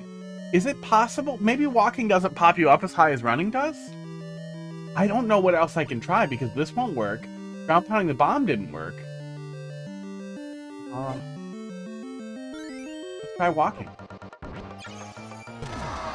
It's not walking either. I don't feel like the short time that we had to view the screen here, esports, was enough time to see what's happening, but I guess we can walk forward until we are off of the spikes and then go very slow and see what happens. But this is a fucking catastrophe. You just wait a bit? Okay. So we just need to get off of the spikes and then wait. But yeah, nasty, confusing setup. We do get to see where the spikes stop, which I guess is kind of helpful, although... Can we grab that video of it? Is there even a lineup? No, there isn't a clear lineup. But if we get under the pipe, it should be okay. But yeah, some visual indicator there would have been nice, probably. Yeah, ground pounding the bomb would have been kind of clever if, like, ground pounding the bomb was some cool setup for moving the camera down, and then we could see how to proceed. That'd be kind of cool. Especially if it moved quickly, or if something else crushed the bomb. But I also feel like you can't expect the player to know how that works. You can expect the player to know they can ground pound a bomb, or to tell them to do so, but there's no way you wouldn't have the link power up, so then you're just doing a thing. I don't know. I don't know how you set that up in a troll that works well.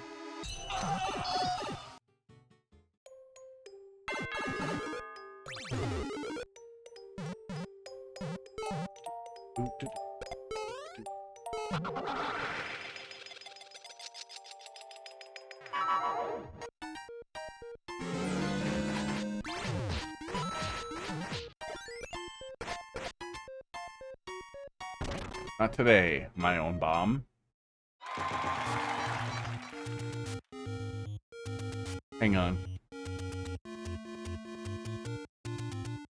Okay, no, that's just OLED jank. On my screen, the green pixels are misaligned, but I think that's just the OLED being weird. Are misaligned in his eye. And it looks crazy. Oh yeah, no, even when I zoom in, that's real. That actually is a thing. They are misaligned. But I think that's just jank with how the OLED pixels work. Not one of those things where Nintendo shit the bed on how pixels work. Okay, so we're gonna walk to under the pipe. We can at least see the top of Mario's head. The visual indicator there was what we were supposed to see.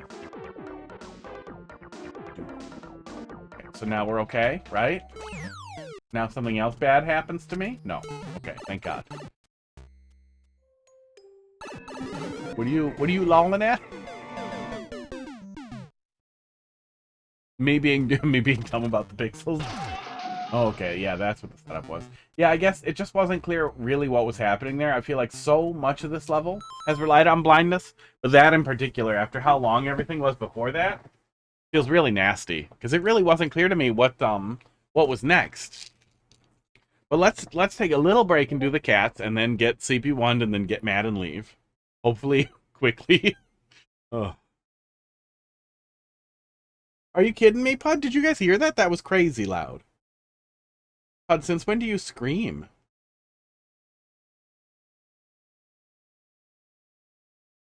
We're getting there. We're getting there, guys. The hint could literally, yeah, just mark a tile where to wait because it's off screen, and yeah, it should absolutely be crystal clear after the hint. There's no reason to kill me right after the hint either. You could have easily put a spike in that room and let me soak it in after I came back out of the pipe. That would have worked great. There's no reason at all to kill me. Yeah. Nonsense. Okay, kitty cats, please don't crash. If it crashes, I'll tell you to refresh. I think we're good. Yeah. Pud, do you have more screaming for the camera? Oh my God, what are you doing? Why do you pet yourself like this? Pud, we're going onto the hot tub. Oh, let me pull chat up over here. Headbutts, yeah. Yeah, he pets himself. He'll look at you and he'll pet himself. Like, it's not just headbutts. He self-soothes and pets himself because he had so much trouble getting pets. He was so afraid of getting pet, and he's getting a lot better. He's a lot better now, but he's still, like, self-soothes by petting himself all the time. And it's not the same way that other cats will do the, like, headbutt and scent rubbing thing. Because he will very clearly pet himself. Nice blanket? Yeah, he got it all dirty. There used to be a nice one on there, but then now it's just this one.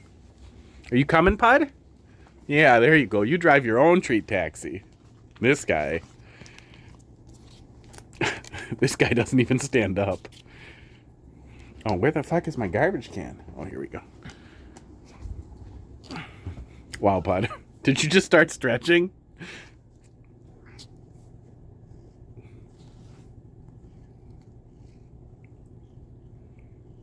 No, don't look at me. Yeah, he just stretched out. Just stretched out long. Don't look at me, hot dog. Just eat it. Mmm. Warm. Warm pocket temperature. Animal meats. Chicken, probably? I think this one's the chicken cat tit. I think pink is chicken. Yeah, chicken with shrimp. Doesn't smell bad like shrimp usually does. Oh, Pud. Pud, what's wrong with you? He hasn't gotten mad about the hand holding yet. Is it because you're sleepy, hot dog?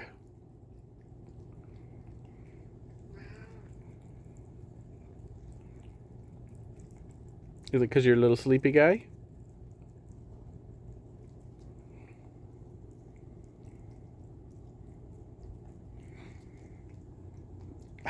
Bud is very excited. Okay, we got to do Crackers. Crackers, can you come? Can you come to this so I can keep holding Hot Dog's hand? Because he's not stopping me. Have you tried that treat on yourself? No. No, I do not want to eat any of this. I don't like seafood anyhow, but I also don't like stinky animal liquids. Oh, Pud, don't lick it into my fingers. Come on. Fatty, come on. Come over here. Come to the group. Come to the group. What are you doing, Crackers? Come forward.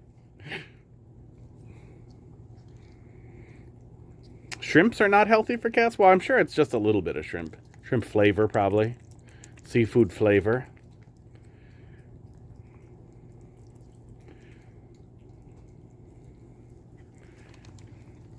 Okay, Crackers, fine. I stopped holding the little baby's hand so I could give you treats better.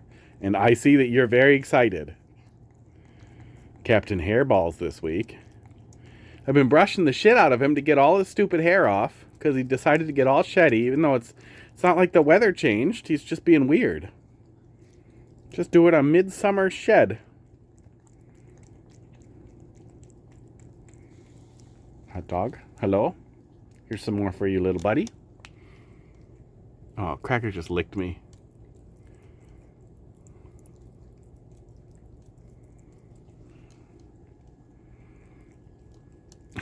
Bud. Bud, why are you like this?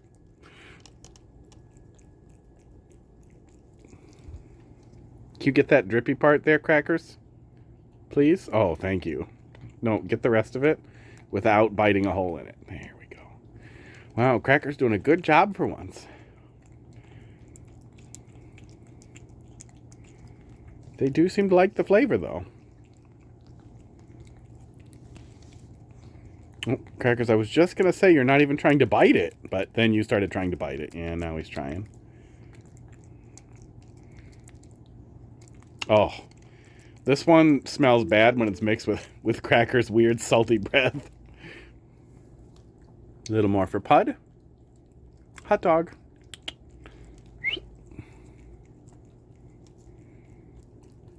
Pud, you keep rolling balls of it down.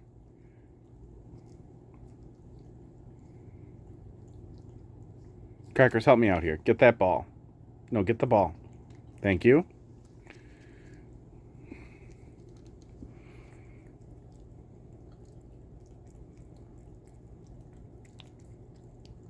You guys are getting me dirty.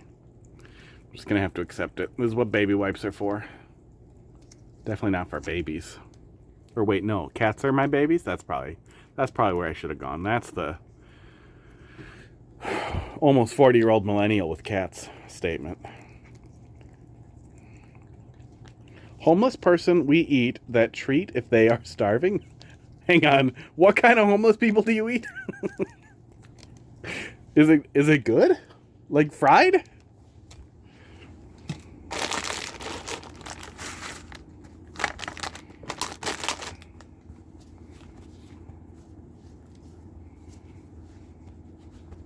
Fried homeless man? We'll probably start doing that here once we get the labor surplus going. It's Mosley. Moist?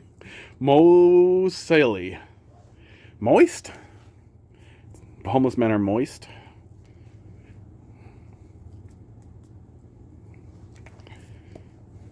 I feel like it'd be tough, like tougher than regular, tougher than a sedentary office worker.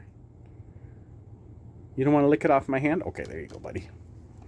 There was some residual stuff on the green screen because I didn't blow it off. So at the beginning of stream, just before we got started, Hot Dog was being really weird. Yeah, I fell a little there.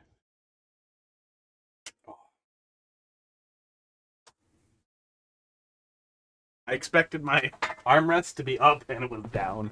Woo! Okay.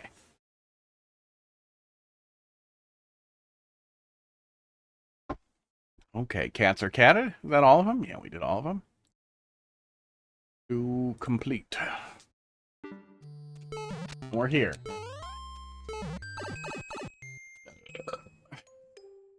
Homeless person we eat that treat As a homeless person, we eat cat treats if we're starving. Okay.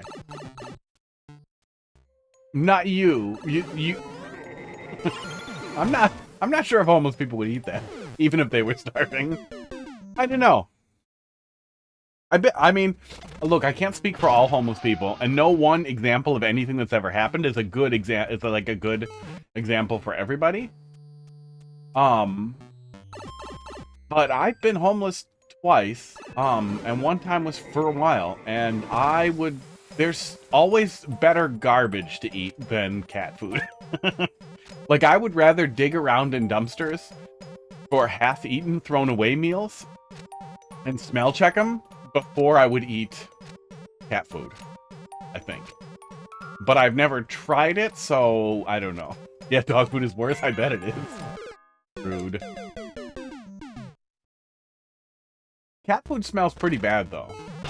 And at least some fancy dog food smells pretty good.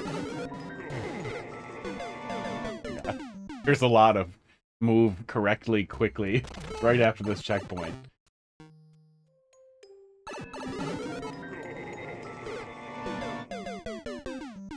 Should I just get up there on just the first one, maybe? How did we make progress one time? Oh, do we hug the left one here so it doesn't spit? Yeah, okay. Fish? Fish on my head? No? No? Okay. I don't know what all that was, but we seem to be fine. What? Don't get the Mario 2 mushroom?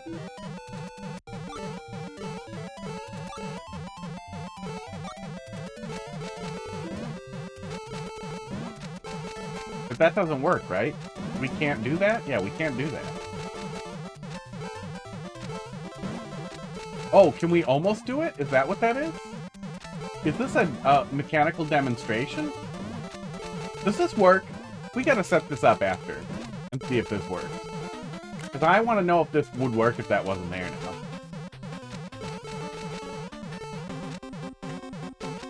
And then, is the rest of this some kind of weird, goofy ante for some reason? Huh. Okay, well, I'm gonna go in the door and then learn that I wasn't supposed to get a mushroom, I'm guessing? No? Fish?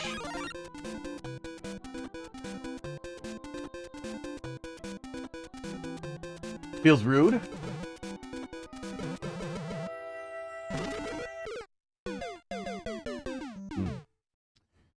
I think that on its own, that could have been really funny if the level wasn't as heavy on the forced waves. But yeah, that just being a thing you have to react to magically see coming. So then why would I or not, like, oh, it wasn't a Cosmo detector. Weird. Weird. Okay, so that's probably if you wait on the key for too long.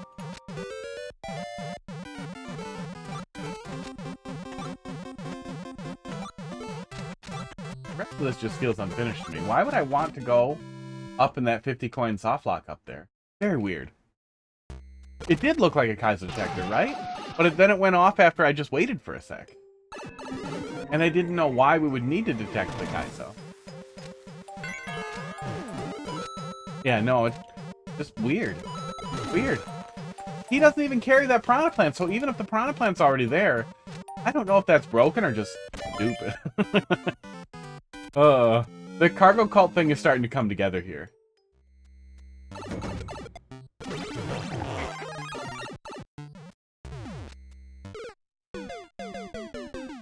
Did you tell me to run and then it was just a lie? And it wasn't even kind of a lie, it was just 100% a lie?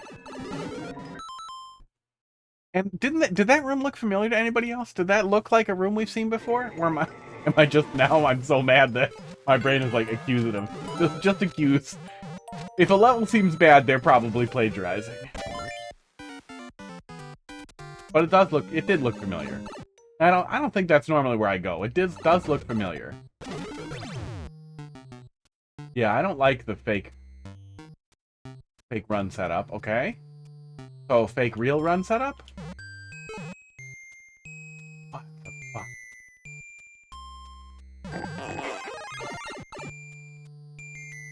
But what the hell is the trigger for the other thing?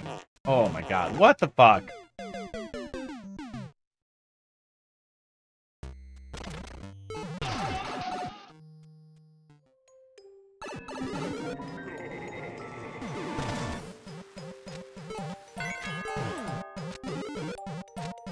Yeah, I thought maybe after that guy blows up, he's supposed to... Oh, crackers, what the fuck? There's tape on your butt! Were you playing around in... Oh, he was playing around in the box as I was supposed to get rid of. And he managed to peel tape off and get it stuck to his ass. You're fucking gross, buddy. Hello. Guess we can do crotch cam if he's gonna be in my crotch. Maybe? There we go. Crotch cam. The tape was here. Right here. Right by his butthole. Right in the butthole area. Okay, don't put your butthole on me. Put your butthole on your tail. Yeah, I don't know what's going on. Probably have Groundhog Day vibes.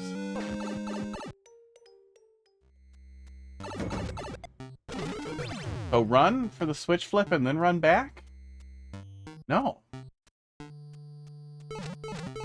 Well, I don't understand this setup at all. I'm not covering anything up on screen. I don't see what sets that up to work that way.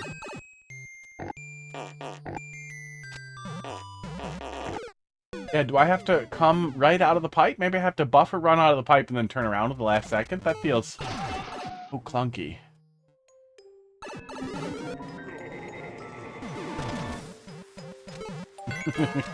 It made some changes before we got to it. At least we don't have to wait there for any of that stuff to go off. Thank God. I figured we were going to get to whatever stupid CV1 setup was so fast.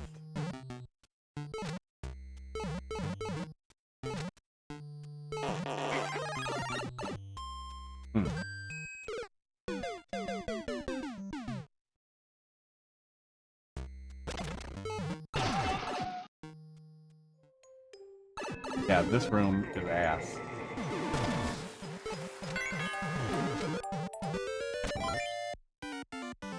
I feel like it started out good, right? Did you feel like it started out good, Columbit, before it did itself?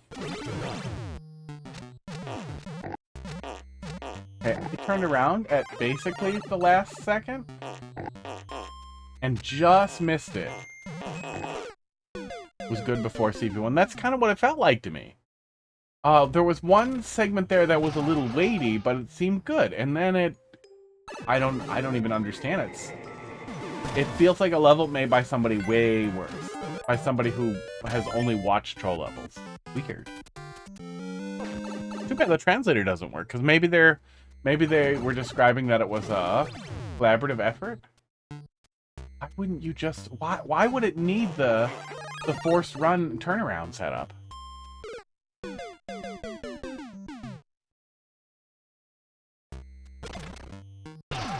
Mostly, the other camera is now just my hands and Cracker's hair. There, here. That better? Now you're kind of on camera? If you're facing the other way, it would be cuter. He's purring so hard. Yeah, at least it's not a door.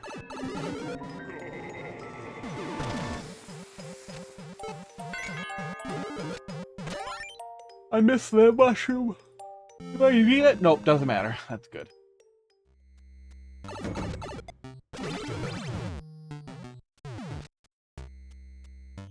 I have to book it and make it all the way back. And it looks like I probably have to touch the no block. What on earth would make somebody think they need it to be that tight?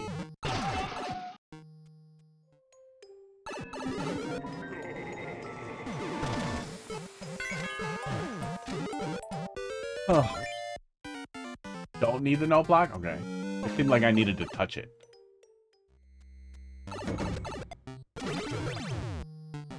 Okay, there we fucking go.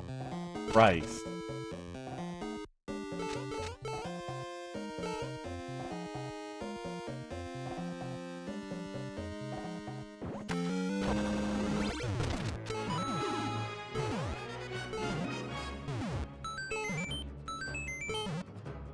After all that and a fucking crazy skill check, The next thing is actually you needed to be clairvoyant again. Oh.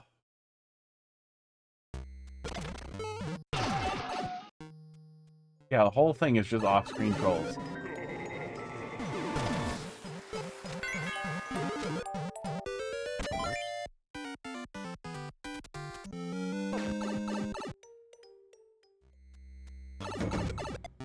Oh, I didn't run fast enough.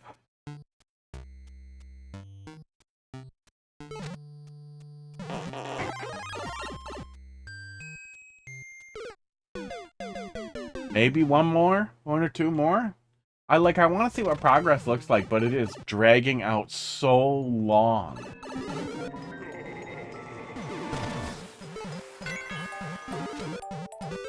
I'm wondering if the end redeems it, but I also do not care enough to go that far. I know the CP1's going to be so stupid.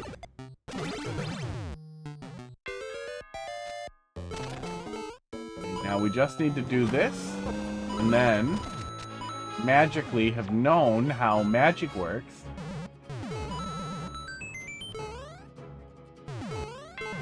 And next? Oh, I thought you were going to crush me there.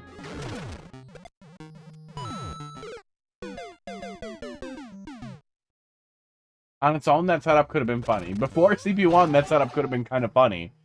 Was setting up this, to the player who waits. But when the level has so much tedium and so much waiting, then punishing me for it just feels baffling. It doesn't feel conditioned, it just feels mean. Especially when the room does this right before it.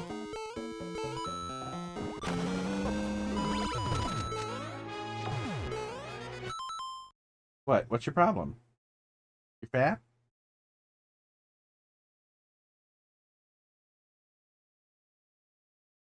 Are you mad I'm not petting you? Yeah, he's mad I'm not petting him. I'm petting you a little, and then I'm going to go back to the game.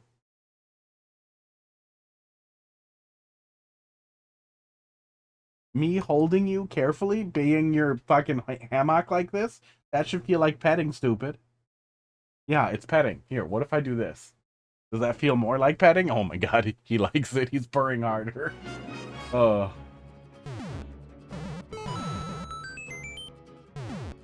Oh my god, baby needs to be rocked. Fat baby needs to be rocked.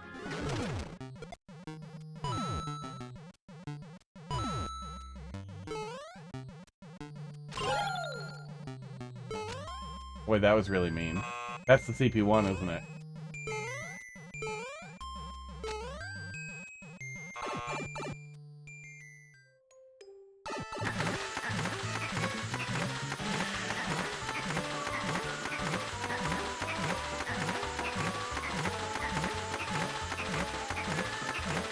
Yeah, if you really want to be mean, I guess you could set up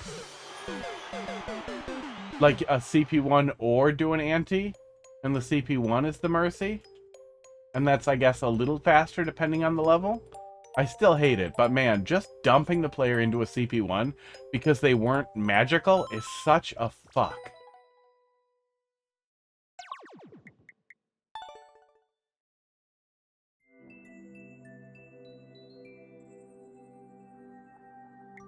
Half a percent clear rate on a troll level. 2 out of 351. Yeah. Yeah, that boo took a minute to land. I wanted to look at the profile, and my brain did things to me.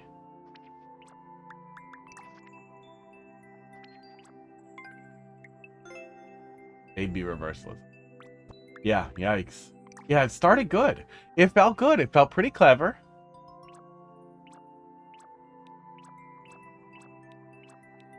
Wow. Did they get help on the first part and then say, okay, I can finish the rest? Because the rest of this looks like Timmy's asshole.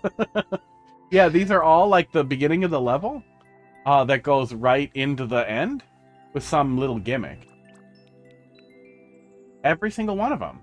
Every single other level they've made. So that was probably their first troll level? Is that what those are? I assume they're little puzzles. Ow. Crackers. What are you mad about? I helped you get up. What is your problem? You're getting grumpy as you get old. Little bitch. She's being a little bitch. Being a little fat bitch. Here, watch him walk away. Look at him. Look at him. Look at his tail swish. What an asshole.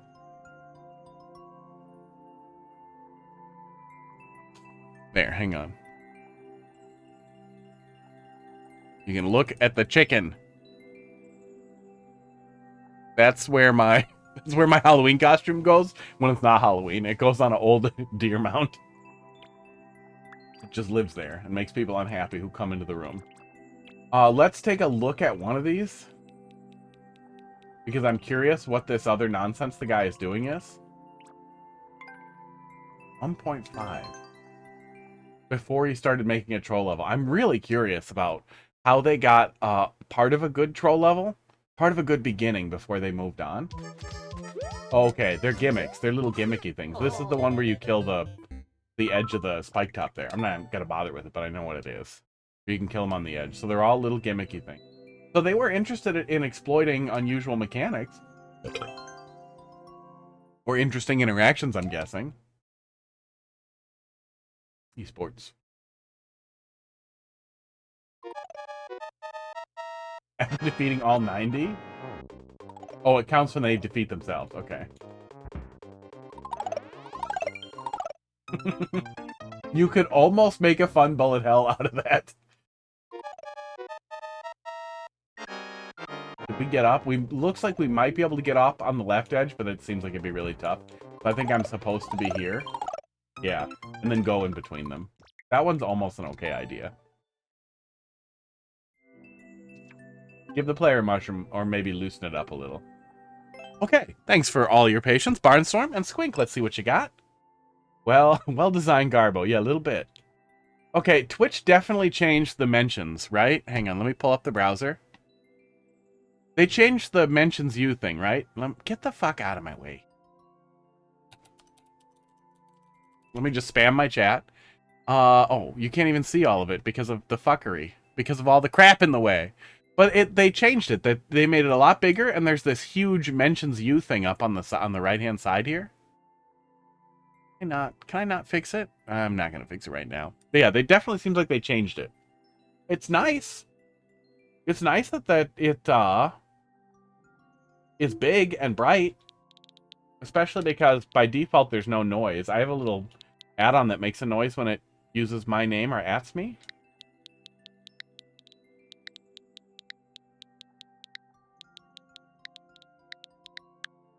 But it's jarring that it's so big now.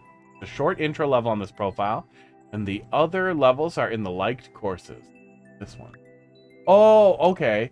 This is are you putting together a whole Sonic music world?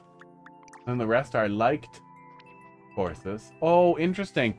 Is this how you guys are handling yeah, Twitch doing something, right? Other than adding something that's basically just for partners or something predatory? For Sonic 35. So is this how you're handling the... I'm guessing it won't be a super world then, but essentially a super world? Oh my god, I'm an idiot.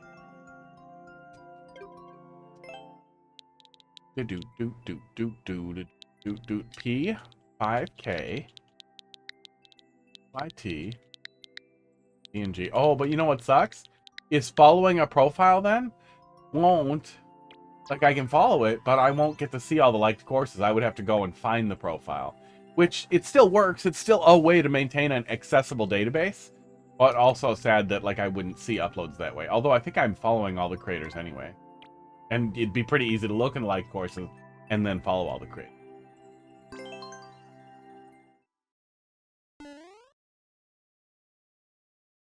Yeah, collaboration on Super Worlds would have been so easy. Especially since they gave us multiplayer creation on console. So why in the fuck wouldn't you give us multiplayer or multi-creator Super Worlds? That would have been so cool.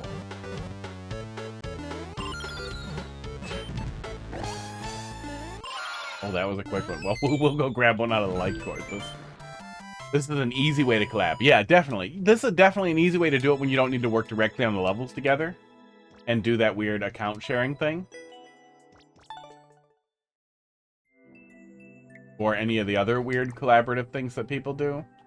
The Discord thing where you both have capture devices, or some method for capture devices, where you both show each other the gameplay and block for block copy, is probably the most fun way to collaborate on a level, but also has got to be so frustrating and stupid.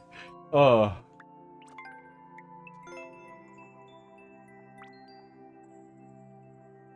What's with the flesh-colored sunglasses? Are those supposed to be his ears? It just looks weird. Looks weird to me. Check out Oil Ocean Zone. Oh yeah, I like that one. Hydra City was good. Oh, Flying Battery. Did you Flying Battery? Somebody better have done fucking Flying Battery. I'm gonna be mad. Flying Battery is definitely my favorite track. Flying Battery and Rocket, the rocket launch. I don't see Flying Battery. Oh, Starlight Zone was really good too.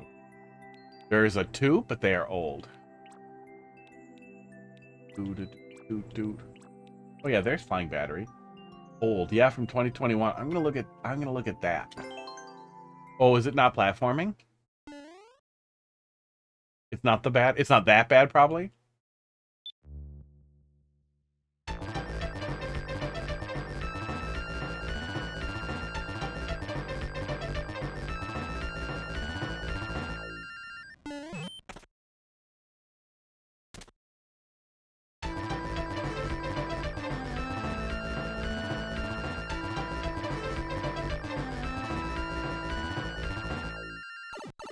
I feel like it's kind of missing the thrust of it.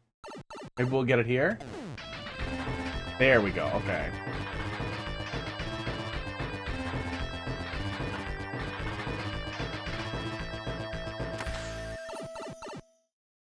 Oh, it's walk speed? Oh, I'm an idiot.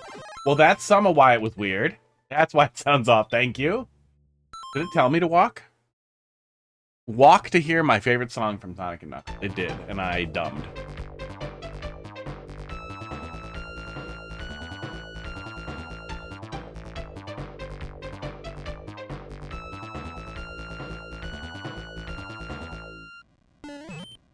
Yeah, that's a lot cleaner. It sounded messy. I assumed it was one of those things where you couldn't get the tempo right, so it just had to be off.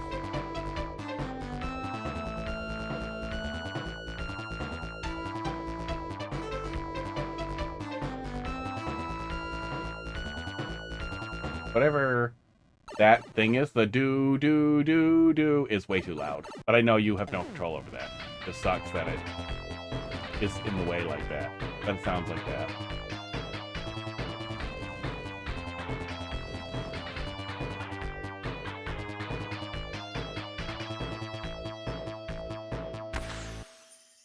Yeah, I always like if there's platforming.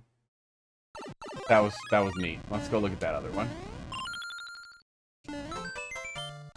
Dude, thank you. But yeah, Columba, thanks for dropping another one in there. I really like Flying Battery Zone. Both sides, the first and second act were both great. I think they had the same overarching motif, but they were different. Or was that one of the ones that did the same track in both? I think there were a couple of them in Sonic 3 that did the same track for both acts. Or was it once you combined Sonic 3 and Knuckles where you got a different track in each act? I don't remember exactly what it was. But yeah, that one was really, really good.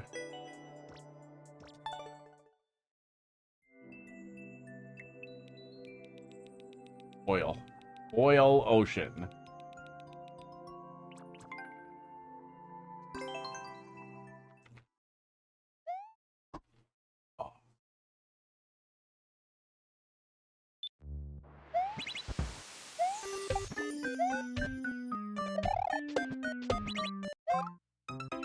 I was just gonna say, oh, this is a less aggressive platforming experience than I would expect. Seems a little casual, and then I immediately jumped into a guy. Oh my god, I'm an idiot. Nobody told me to do Z. I just started doing it.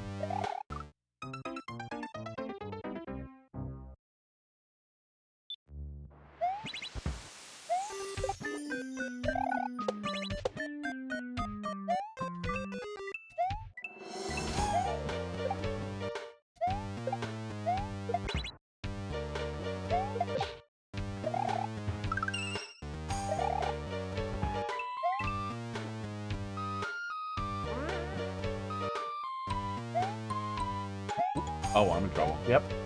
Fucked it. Fucked it 3 times. Oh.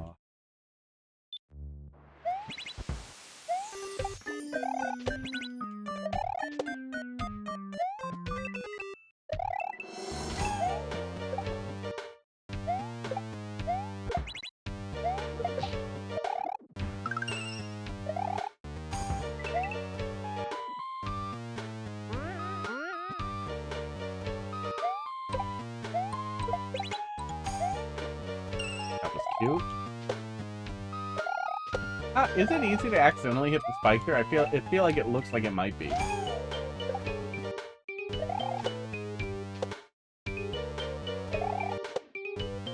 Oh, it is. It's easier than you'd think.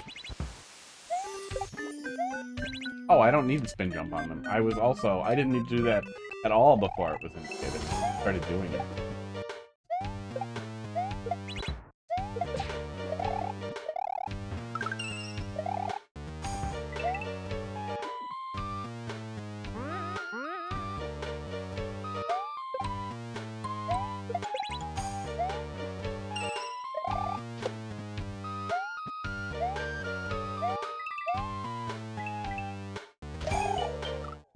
This is a very, very cool mix of the oil ocean sound.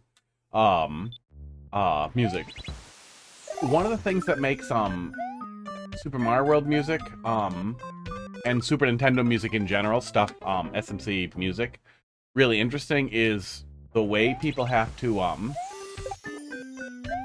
reimagine very, very different sounds or very different samples in a way more limited system. And that is not often a vibe that you get with, Mario Maker, just because of how even more limited Mario Maker is in the noises that you can make. Limited, but not that tippy. I don't know exactly how to put it. But you don't really get the same cohesion a lot of the times. You're working with a pretty limited set of things that don't have as much homogeneity to themselves and harmony with themselves, I guess. But this song feels like it really, really lands well. Oops, on a lot of things that work really, really well to each other, even within those limits.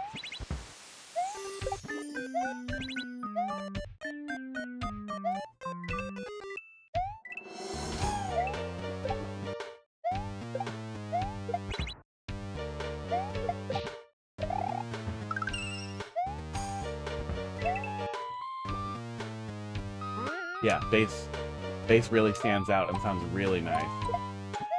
Gives you that same kind of vibe that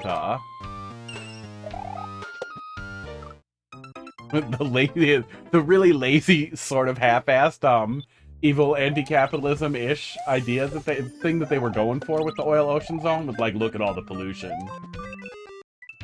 That weird,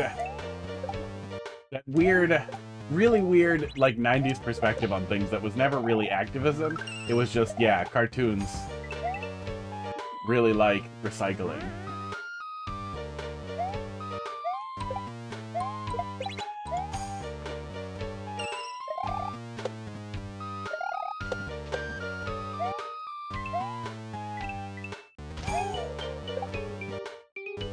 Robotnik tortures animals and he litters.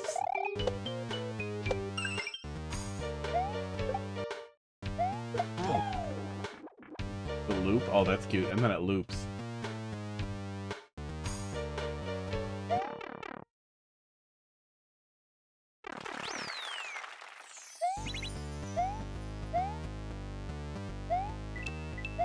Maybe. I feel like Captain Planet and Sonic had pretty different goals there. But I wouldn't know for sure either. I don't know if the Sonic thing was literally just aesthetic. The Sonic was all Japanese developed. And I have no idea what their... Oops, I don't know what I was thinking there. What their culture on that looked like in the 90s. Or if that was even the goal, or if they were just making fun of Americans. Or pretending to care about it. Oh, I'm dumb. Glad there was a checkpoint. They made him for the West? Oh, they made Sonic for the West?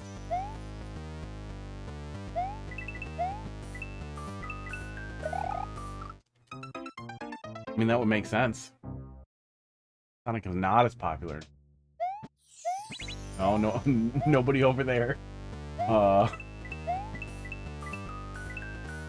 Gets really mad if his arms are the wrong colors. That's just here.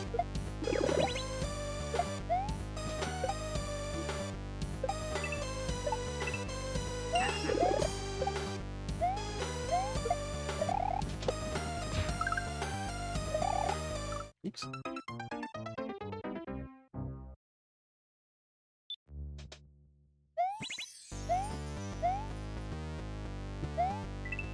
That's so funny. Oh, that's so goddamn funny to think about. The idea of them, like, making an edgy, snotty hedgehog to appeal to American kids and it working, and that having such a large cultural impact. Ugh.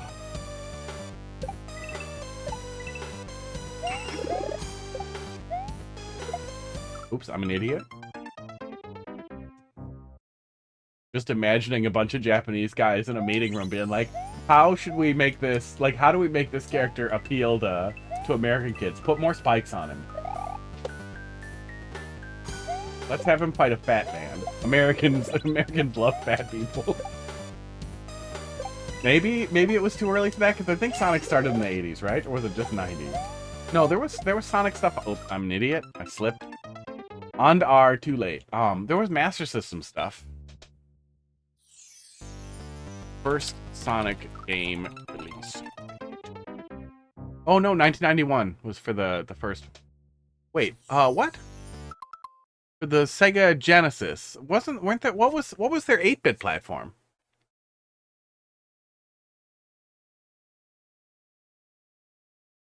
Didn't Sega have an 8-bit platform before their 16-bit platform?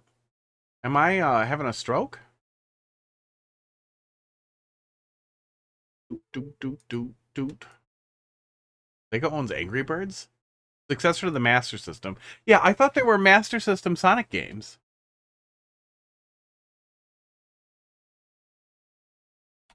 Master System stuff was released after the Genesis games. That's fucking weird. Okay, that's so fucking weird. Or concurrently? That's so weird. Why? Making me chili dogs? Yeah, I think that came in the cartoon, so I assume that was later and probably Americans. But it's possible the cartoon started out over there or had the same guidance. I just assumed that's esports. That seems even more American. Esports. Oh my god. I might like this. Coffee needs to go.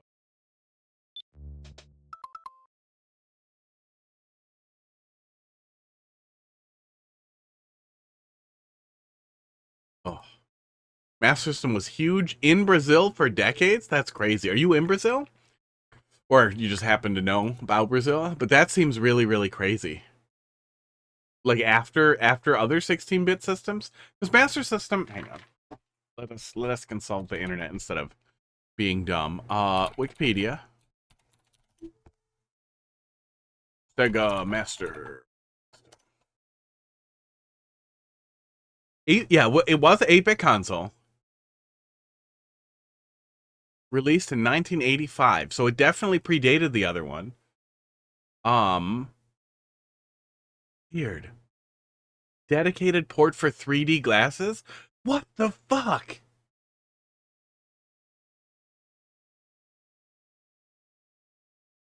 Designed to compete with the NES, and then for some reason they kept making games for it, and then somehow it stayed cool in Brazil for a while. Hey, Natalie. We're always here, even when we don't, even when we aren't. Very weird.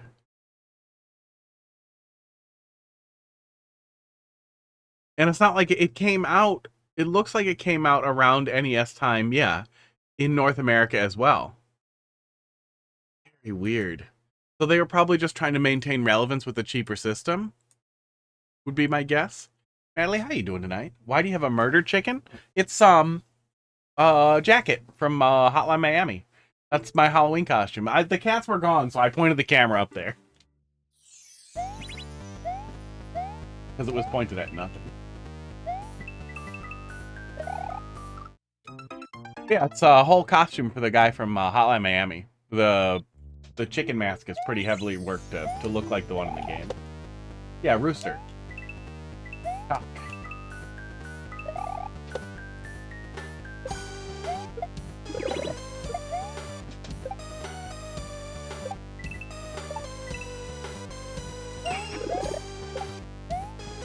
Okay, this time be less dumb. Yeah, the low overhead makes sense there. Oops, I'm fucked. Yep, fucked it. Alex Kidd was the mascot. That doesn't sound familiar at all. God, early Sega was weird. But I had no engagement with it until the Genesis either. Oh my god. What in the fuck? Oh. So I Googled it, and none of this gives me any context, but also, why is this fucking nightmare like the first result? Like, Jesus Christ. Oh. That's funny.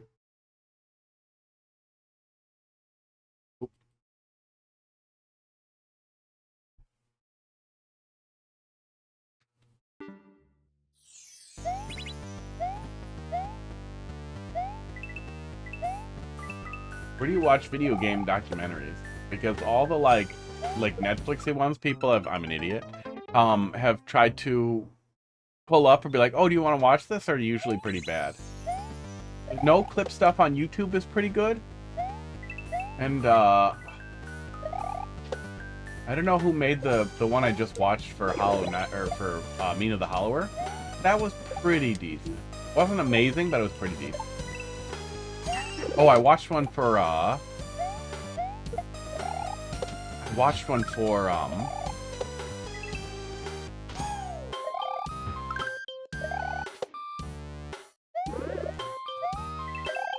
Animal Well. Holy shit, I felt like I was having a stroke.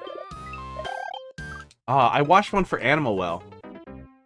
That was really good as well. Let me see who made that. I think that was the publisher who did that one. Animal Well documentary. Making of Animal Well. Was it that one? I think it might have been. Yeah, that was Second Wind. I should go see if I'm following those. And see if they did other ones. That was also good.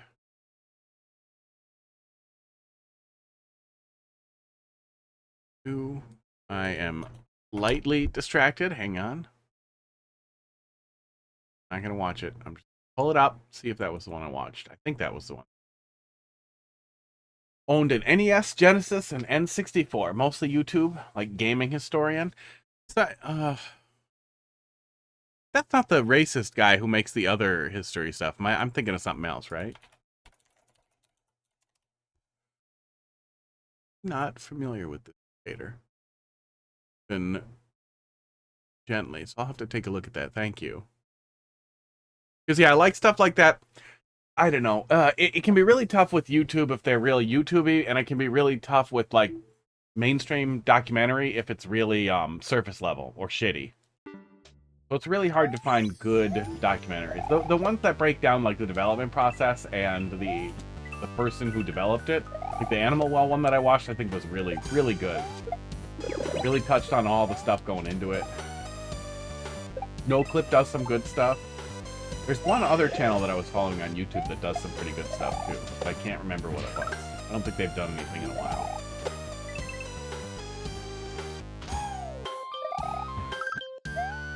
Yeah, as a kid, I had a NES, and that was it for a really long time. And then eventually managed to just, like, scrape together enough money from birthdays over years to get a Super Nintendo, which was really nice. Because that was mostly just mine. And that's the end of it. Very cute. I assumed there would be one more little chunk, but I also assume you're probably out, right? Yeah, GG. Yeah, great stuff. That's a fun one. That worked really well in Mario Maker. But yeah, finally got a Super Nintendo, which was really great. And I loved stuff on the Super Nintendo as a teenager. And born in 87. So 13 would have been 97, 2000. So yeah, I didn't get a Super Nintendo till around 1999, 2000. And we got a N64. When did the N64 come out? And I got a Genesis at some point. I think somebody let me borrow one and keep it. Oh yeah, Nintendo 64 came out in 1996, so I think I got a Super Nintendo after the Nintendo 64. Because I'm pretty sure we got a Nintendo 64 on launch. But it was like the one time my mom got us a Christmas present, got me and my sister a Christmas present, but she was fucking unemployed and a fucking deadbeat, so she literally did not stop playing it unless she was asleep for like a fucking year. I didn't get to play it till like that summer after Christmas, and it was only a little bit like if she was gone. So that pissed me off. I didn't play a lot of N64 for a long time. Yeah, that was great. Thanks for coming to my, I was gonna say TED Talk, but to my rant. My mom sucked. That's the moral of the story. We didn't have a lot for this N64, and I know the N64 has a well-regarded library now, but I feel like it was harder. There weren't as many great titles for the N64 compared to, especially getting them late, the NES and the SNES. Oh, a Game Gear was your first console. Yeah. Yeah, the battery sucked on the Game Gear. I have a Nomad, and I have a Game Gear, which I've almost never used, and I have a Nomad, which I play with once in a while. And both of them should be played plugged into the wall. We didn't, at the time, rechargeable batteries weren't much of a thing either, or maybe they didn't work good with it. I think they were lower voltage back when they were all nickel. But yeah, they sucked. They sucked battery like it was terrible. Oh. I made that music for someone's Super World before Team Music World, and they ended up never finishing the world, so I stole it back. I think you're allowed to steal from your own ideas. I believe that's fully legal. Unless you're Mark Zuckerberg, then you can steal anything. You just have to pay for it if you get caught. That's only for billionaires with bunkers that they'll let judges stay in. Rechargeable batteries worked. Just they only saw. Oh yeah, they didn't last very long before we got the pretty modern ones. And I think they might not have lasted as long in devices because I think the voltage cutoff is their voltage cutoff is lower. So I think you're starting at like 1.2 volts and you probably cut off at 1 volt versus starting at 1.5. So I think they tend to not last as long. I don't remember if that was the case with the nickel ones. Maybe it wasn't the case with the old nickel cadmium ones or whatever the fuck it was. I think it was nickel cadmium. Oh yeah, N64 games were expensive. Yeah, I remember we had fucking Zelda and Mario, and then eventually got Mario Party, and that was kind of it. And we would rent games. I would rent games once we finally had access to it once in a while. At some point, my mom got a PS1, and then she just played fucking Final Fantasy 7 and Final Fantasy 8 and Final Fantasy 9 for like the rest of her life. She, if you max out the timer in Final Fantasy 8 or 9. I remember it stopped at 99.59 and then just turned yellow when it was done. It like just turned yellow, which I thought was so funny. Not cad. Yeah, nickel cadmium. Oh, I did play a little bit because she would make me do all the bosses for her. That ruined Ocarina of Time for me. Is because she just played it over and over, but would need me to do bosses for her. So the only experience I ever had was repeatedly doing the bosses that she couldn't do. Game Gear is backlit with a fluorescent tube? What the fuck? How do I not know that? For all the handhelds I've torn down, I've never fixed a Game Gear. Game Gear tear down. They didn't just put fucking LEDs in there?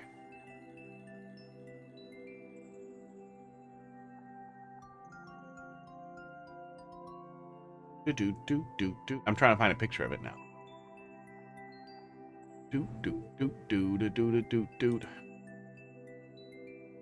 Tube. Tube driver. Really? We'd have a little picture of the little driver. I want to see the tube. I want to see the tiny tube. I'll look into it later. Oh. We had LED lights. We just didn't have we didn't have good blue ones, right? The blue ones were later. Good blue ones were later. Weren't they just really expensive? But wasn't that also because I remember the Nomad. When was the Nomad? Sega Nomad release date. The Nomad had that terrible backlit screen. Yeah, the Nomad was 1995, and that has a terrible backlit screen. But they also were way ahead of the curve on the backlight.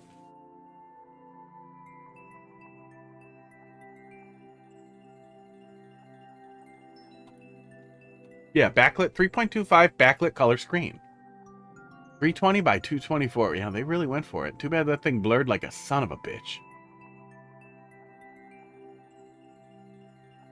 Yeah, it might have been cheaper to use fluorescent. I just wanted to see what the tube looked like.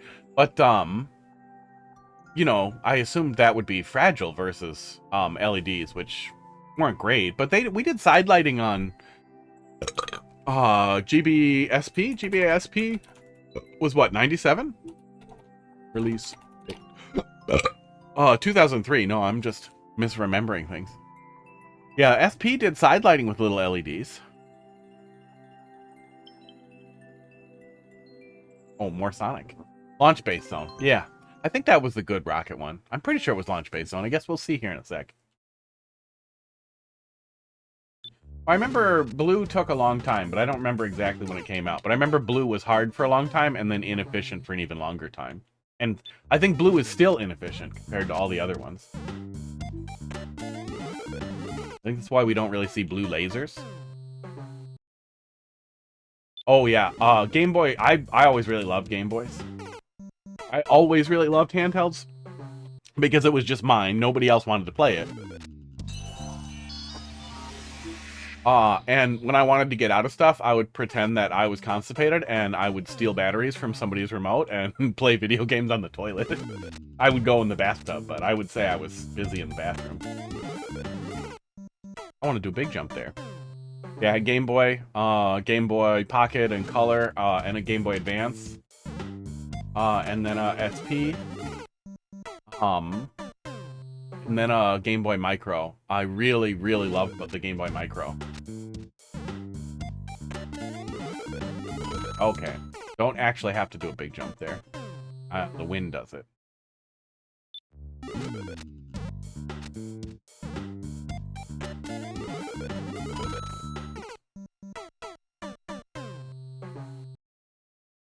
Baby halogen in your like a OG Game Boy? That had to be crazy. That had to be really hot too, especially if it was back then.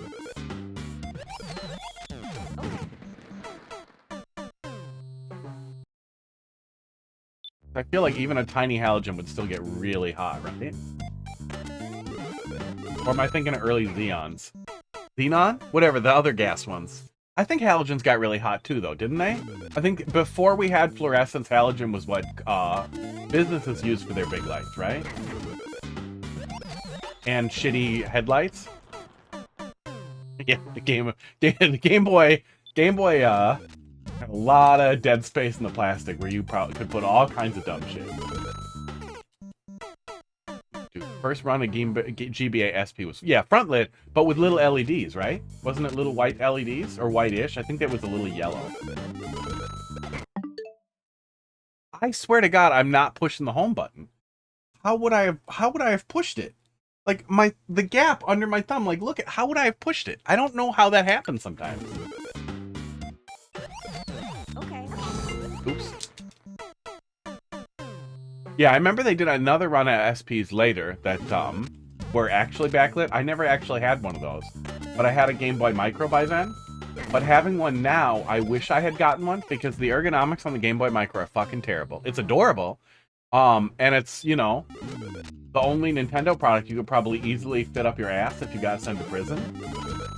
Because I always thought, oh shit, dude, if I ever went to prison for anything, it would be terrible. I wouldn't be able to play video games. So I'd have to figure that out.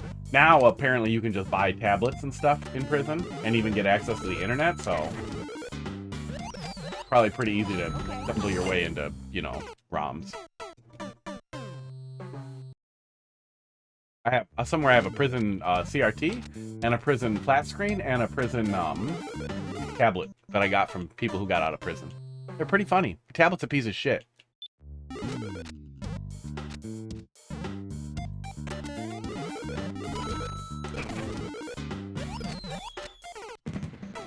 costs so much money. And a wall jack for power, that would have been really nice. That would have been super nice. Yeah, I know I swear to God, I'm not pushing it. It's got to be something weird with this controller. Where, like, I'm pushing part of the frame that's pushing on it. I don't know what that is. Oh, you know what I should do? I could tape something over it and see if it stops forever. Tapes, well, I'm not going to do it now. I could unmap the button. Yeah, all clear plastic shells. Yeah, that's why I wanted one so bad, is because of how fucking cool the prison CRTs look. And the one I have is only RF, but it, you know, sometimes that's not bad. Sometimes it's kind of nice to have the really shitty RF look. And it's a really funny looking TV. And the guy I picked it up from looked like he was actively making meth. And was, I swear to fuck, I'm not pushing it. Looked like he was suspicious because he was like making meth at that exact minute. Well, while I was picking it up. It was weird. He was a really weird looking guy. Wanted $20 for his prison CRT.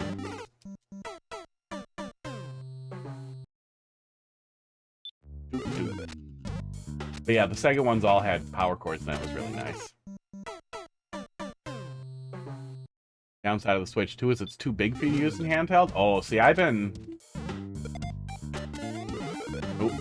accidentally did some swag for no reason. I've been doing handheld PCs for a long time, and I'm also used to using, like, a laptop like this in the field. So, the weight has not been a problem for me. Oh, and I had a Steam Deck that I used for a while before my ROG Ally. But I also don't like how the Joy-Cons feel. Okay, that was cool. It took me a sec to do that right. But that felt pretty good once we got it.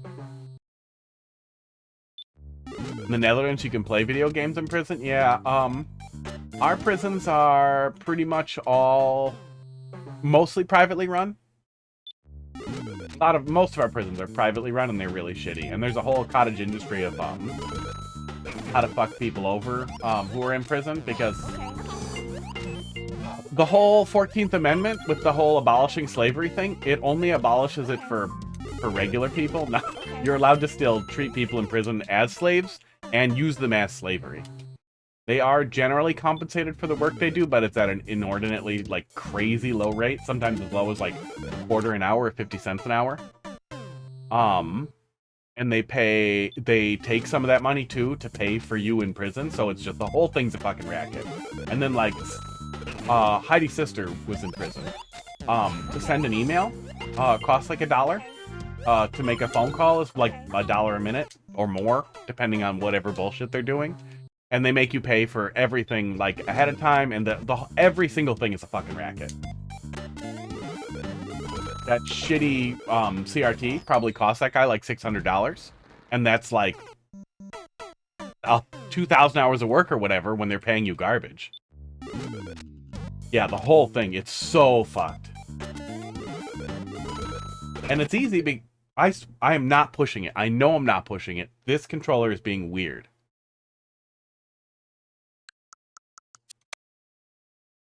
Yeah, this controller is being weird. Nothing else is paired. Oh, hit the controller. Yeah, there must be something weird going on in there. I've been meaning to take it apart and take a look anyway. I'm taking apart my other one to dye it, so I'll probably see what's going on in there. But yeah, that is annoying. But yeah, maybe we slap it. Maybe we slap it, because it must be something where a part of the shell is just a little malformed and it's managing to touch it.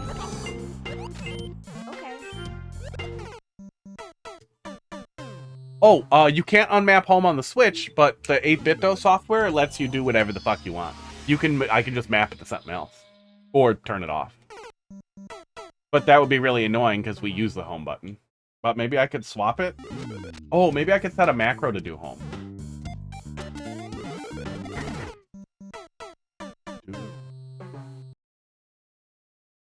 Is that yours from back in the day, or did you find one? This one? Yeah, you earn money. Yeah, you work in prison to pay for prison, and then you get basically nothing, and it's horrible. And you can buy ramen for like $2. Whole thing is just fucked. Draw a frog liking Sonic. I'll draw a frog that likes Sonic. Uh,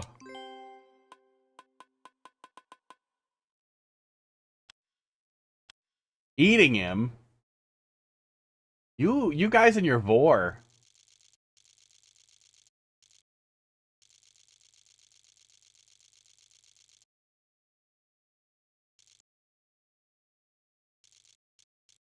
You guys and your vor all the time.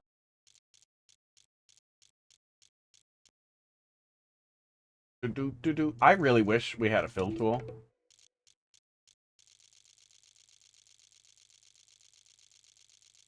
This just feels so bad. Oh, it does. It does respect your speed a little bit, but I'm not a gentle analog push. I am a analog all the way to the end push. Okay, frog. Want to make the lips too thick. Not gonna say why. Okay. Then we'll just draw the back of the frog back here. Frogs have tails? I don't think frogs have tails. I feel like they have a nub. I'm not sure. Those are hands. Licking. Okay. I think I have spent too much time on the lips because we have to draw side. They have an orb. They have an orb back there. They just have an extra orb. I can't think of if they have tails. Yeah, that's probably what it is. They have a nub that's vestigial from their tadpole tail. Frog tail. Okay, yeah, they totally have a nub or a bump. Here's the little browser. Yeah, they have a little nub or a bump. And it looks like since I googled frogtail, I'm going to find stupid AI ones and then some partials, some partially complete ones. Okay, that's crazy. That is not a juvenile. That is just a frog that still has a tail. I guess that probably happens sometimes. That's pretty cool.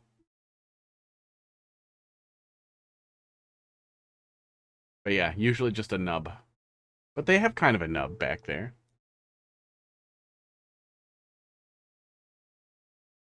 Search for frog butt. I don't want to see those pictures, especially right after Digital Circus just ended. You know what I'm gonna find. You know what I'm gonna find, and I'm not gonna be happy about it. Then someone in chat will start being gross. Okay, he's gonna eat the Sonic, so Sonic has to be small. Sonic has spikes. And he's blue. And then he's got just a flesh belly, right? Or flesh face also. He's got red feet.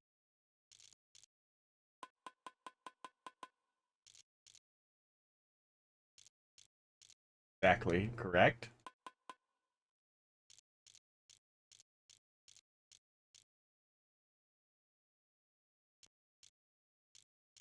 And then he just has one eyeball with two pupils on it. That you always remember. One weird shaped eyeball. He's sad. Red did we use for the foot? I guess don't.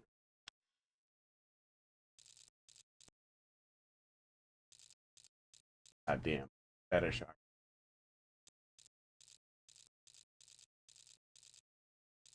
Two. Okay. I did it. Search frog dishes? What? No. I assume that's just some shortcut to something weird. Okay. I did it. Bad tongue. The tongue is fine. I'm not gonna make it thicker. That's hard work. Oh my god. People are gonna look at these and be like, did some 8-year-old draw that? And they're like, wait, no, that guy's like 30. That guy's like 37 or 38. What's wrong with him? They don't know. Diabetes, I guess. Oh, da, da, da. You just want them to have a nub. Yeah, I put a little nub on him. I thought there was a nub. I just couldn't think of why there would be a nub. I kind of forgot about tadpoles, just for a minute. Oh, thank you for the Sonic emote. I didn't pay attention. That would have been helpful. He does have flesh-colored arms also, that we missed. Oh, and flesh on his face. We skipped that too. That's one of those things that's it gets really muddy in your head because you just remember blue and red, and you remember and if you made the mistake of watching that whole 1,000-hour Chris Chan documentary, also all of the anger about wrong-colored arms. But I thought the wrong-colored arms was flesh-colored. Was blue the wrong-colored arms that he got so mad about?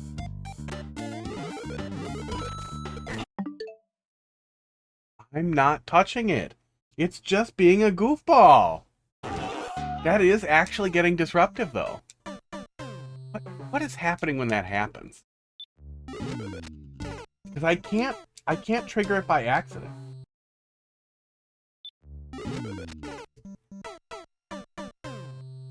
Yeah, and I don't have home in any of the other things.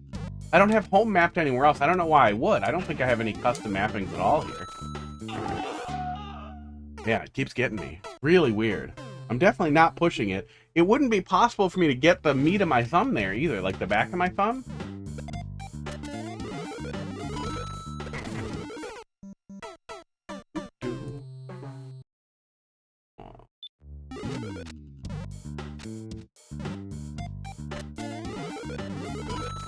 I don't think the input reader can see the home button, can it? Does it see home? No, it doesn't even see home. I don't think it can detect the home button. You just wanted me to push the home button. Boy, it would be nice if it could, because then we could get some proof going here. Okay.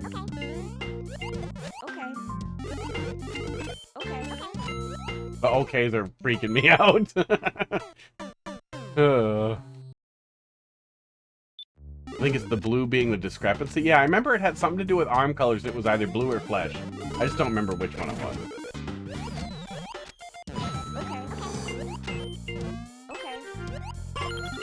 Okay. The whole lolcow culture thing is a fucking it's a fucking quagmire of like some of the worst people on the planet, and I think engaging with it at all is probably generally just bad.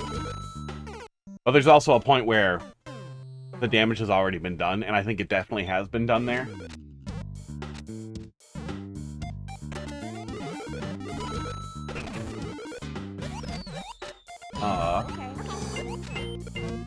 But it was one of those things that, while I was trying to just explain a little bit of it to Heidi, that she just didn't believe it. And then as she looked into it, then she really wanted to watch that insanely long fucking documentary that crazy guy made on YouTube about him. And then she lost interest in it, but, you know, if I watch, like, 4 hours or something, I'm not gonna stop watching it, so then I watched all of it. Oh.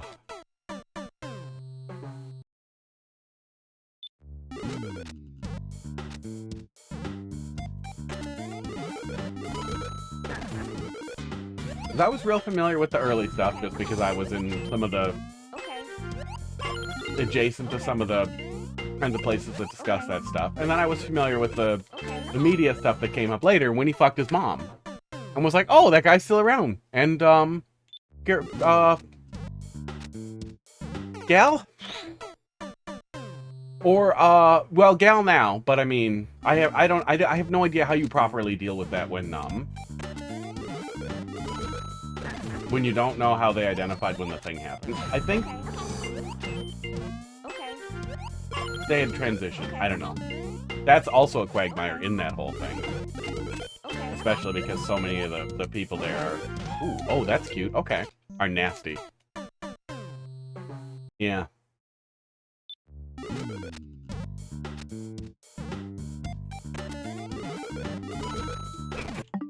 Oh my god. What thing are you... Oh, Chris Chan. Yeah, Sonic the Hedgehog levels. So obviously we're gonna wander into that fucking mess. But immediately after talking about how I watched that 1 million hour long fucking documentary that one guy made on YouTube, then I immediately was like, but also I forgot all of the Okay. timeline. Okay. Okay. But I think... Oop, I keep dropping it. Ooh, the cat pushed the button? Maybe. I thought another controller might have gotten connected and started doing something weird or was spazzing out, but no. It's just happening when I'm holding all the buttons. I don't know why. When I'm holding jump and grab and then reaching again.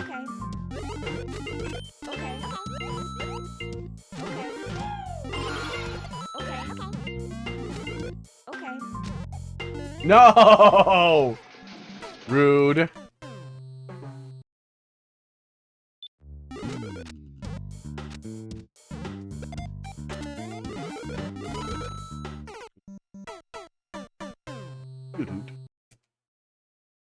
Oh, and one more from Columbia after this, and it is almost time for me to make food. I'm gonna close the queue there. That's probably a troll level. Yeah, and yeah, what I was going on about was the really weird quagmire around the whole lolcow stuff in general, but especially around Chris Chan and the torment that went on there. I didn't push it. Okay. I'm not picking it, Mom. I'm scratching it.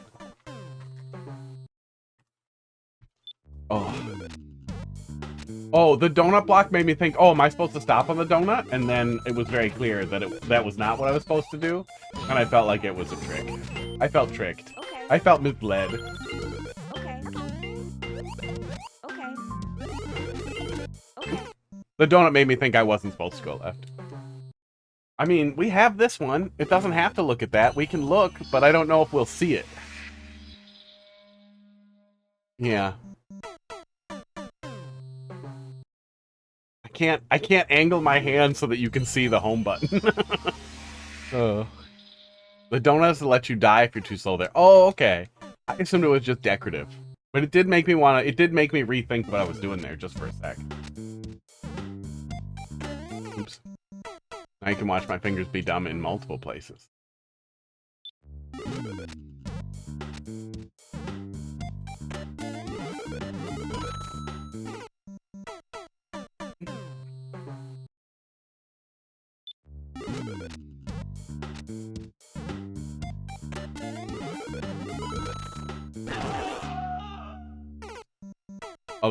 Otherwise you could get, camera lock there if you couldn't touch the spike. That makes sense. Because, yeah, we were just one tile off the screen.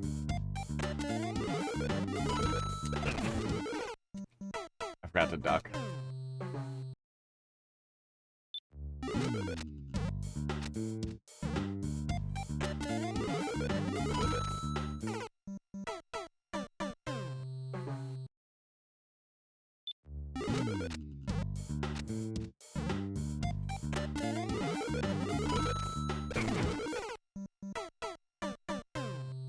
What, I point a camera at my fingers and they get dumber? What's happening here?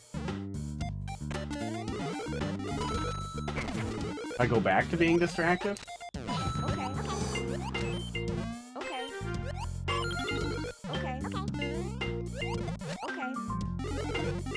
Okay. Oh no. I must have been behind. Yeah, I must have just been behind. Oh, we can just hold jump through that. Okay. I keep letting off of both there too, which I think is causing some of the problem with me missing that gap. Yeah, we can just hold jump there. Oh, no, I let off of just Y that time, and I still fell in the hole. We get yellow flies in the Midwest. Is that the same as horse flies? Because we get horse flies. But I don't know what a yellow fly is. Yellow fly. Aggressive biting horse flies. We get horse flies, but they don't look like the pictures of the yellow fly that I'm seeing. Seems like they get them in Florida. Well, some of the U.S. does, but yeah, we don't get them up here. But we have painful biting horse flies. That it feels like absolute shit. Like I don't like going to the beach because of fucking horse flies and sand fleas.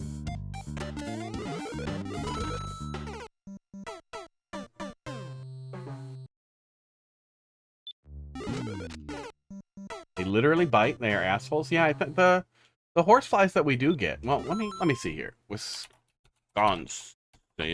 horsefly. Our horseflies. We have 30 species of blood-feeding deer flies and horseflies. Okay, so let's try this. Wisconsin yellow fly. Oh, we do get deer flies that appear to be the same thing. Doctor fly in Belize. So maybe I just don't know. Oh, yeah, insect repellent, it says, helps. Ugh. You get swarms of them or just one? It's got to be careful where you toss. Yeah, for some reason I keep missing it there a little bit. At first I was just trying to press jump correctly, but holding jump is more consistent, but then I'm not landing consistently.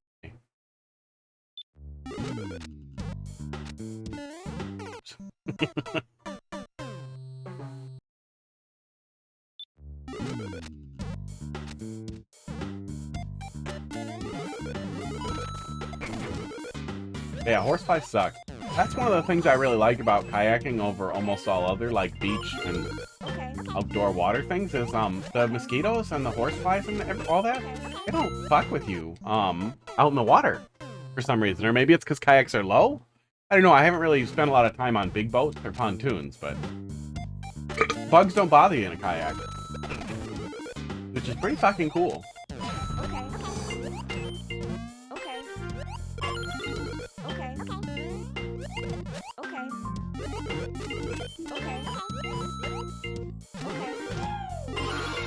Oh yeah, so I must have just been off last time.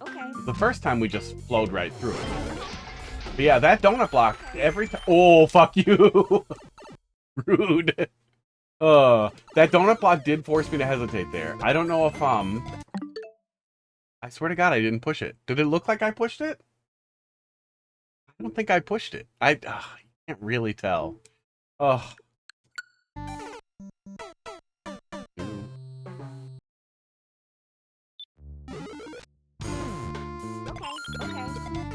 Oh my God, I re-grabbed it. You saw the cat paw push it? I knew it. Ellie, you're hallucinating.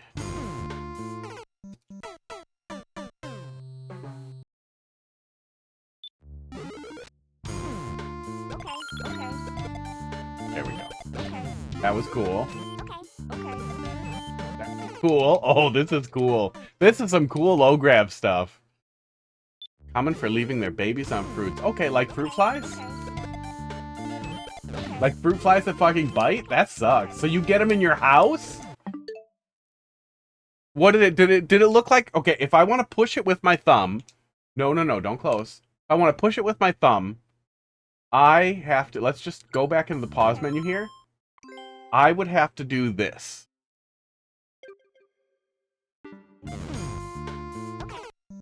Okay, there, we got it. It's really hard to push with the back of my thumb. I don't know how I would do it. It's fucking happening by accident. Why is B getting pushed every time? Oh, is it actually glitching out? Maybe it's glitching out. Does it also do this or something? Like it's dropping an input? Is it my input reader? Is it my input reader being spastic? The input reader passes it through. Let me restart it. Oh.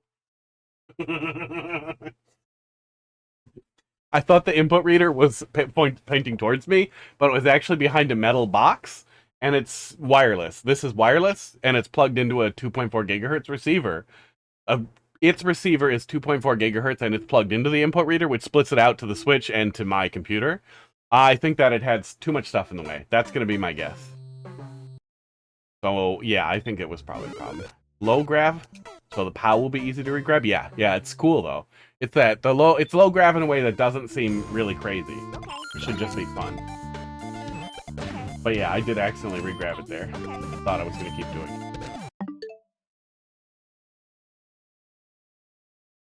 But even when I'm pushing B, I can't, it's really hard to push home. And I feel the click when I do it. But yeah, I don't know what's causing it. But I hate it. I do. I really hate it.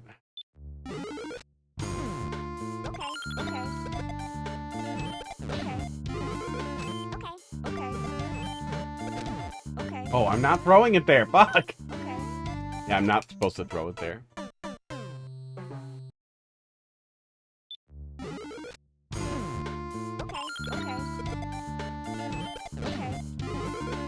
I confused B and A when you asked, Natalie.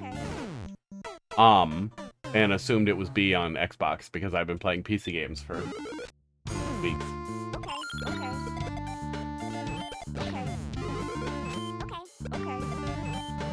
Oops.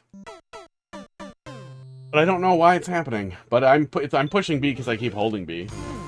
But even when I'm pushing B, it's really hard for me to re-grab or to grab home at the same time. So I don't know what in the hell is going on there.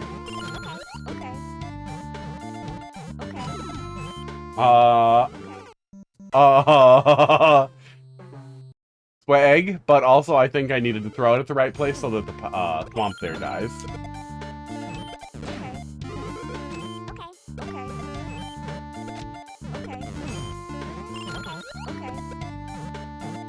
Yeah, I did. Okay. Okay.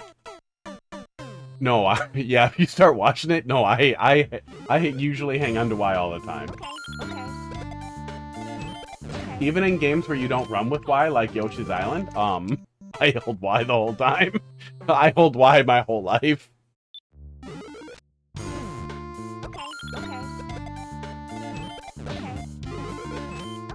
And if I'm watching somebody else play a Mario game, and they don't hold Y, I will get really frustrated. No! Showering and shitting while holding Y? Shitting?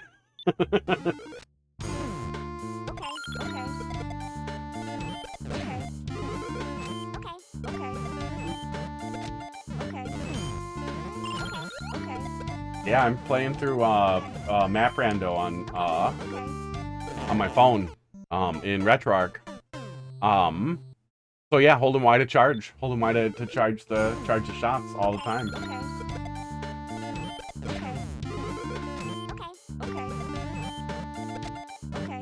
Oops. Use A and B to jump. So do you grab X then to run if you're using B to jump? No, if you're using A to jump? The A-B reversal kills me.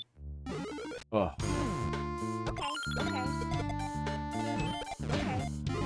I will flip to AX on Super Nintendo sometimes. Y and A? No. Unacceptable.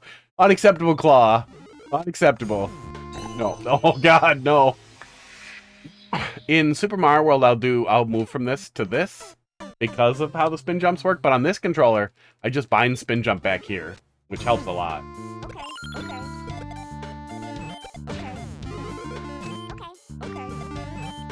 But I still do X and A sometimes. It feels important to get good at if I do eventually just use a Super Nintendo controller.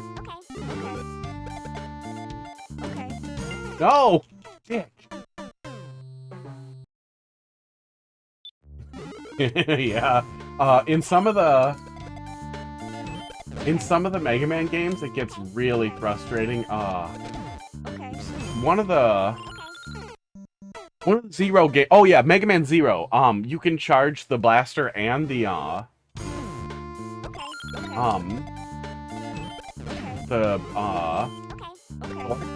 saber. So you're spending the entire game holding Y and the shoulder button, and it feels terrible.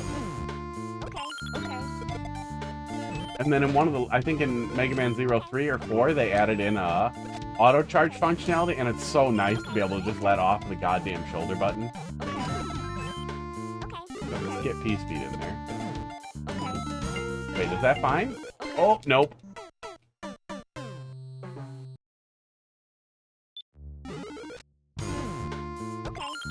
That's a lot of what made the how bad the ergonomics were on the Game Boy Micro stand out to me is playing, I remember getting Mega Man Zero 4 right around when I got the Game Boy Micro, and it killing me before I got the auto charge helmet.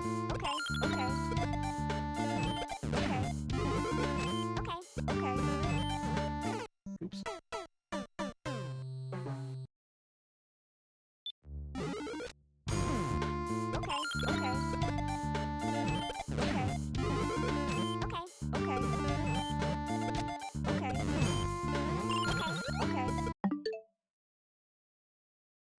How does that keep happening? Oh. I'm gonna make a note for myself here. A big note. A note not in the other one because this is not something we can just ignore. Oh shit, it's on the other monitor. Let's see. Notepad. And then Alt space M. Nope. Okay, let me try doing the full screen thing and grab it over here. And I can get it. Okay. Figure out why home button gets pressed on 8-bit dough. And make unmapped home profile. Because it wasn't happening before. It's only happening when we are mashing like every button. Well, we're doing harder platforming stuff. But it still makes me think that there's like something in the shell, like around the home button here, maybe a little tiny piece of extra plastic or flash from the molding is in there. That's when I'm mashing on everything, pushes the fucking thing down. Some of it's because I death grip, because I am holding this hard, and the more I don't want to die, the harder I grab it.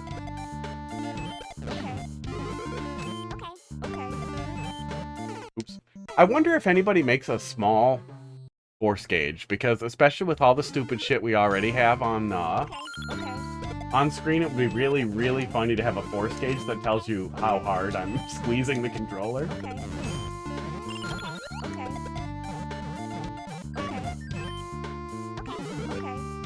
Oops. Oops. Yeah, some of the low gravity stuff they did is really interesting. I wish, like everything else with the night theme, that we just had toggles for it.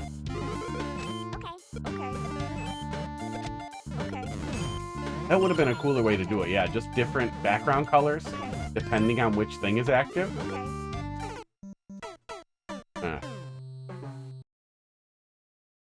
Would have been cool.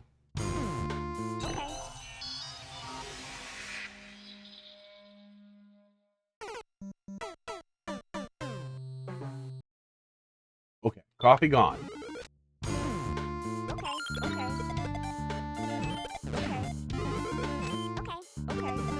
Okays are so weird. I'll stop paying attention to them, like they'll fade into the background, and then I'll stop paying attention for a second, and then come back to it and hear them again.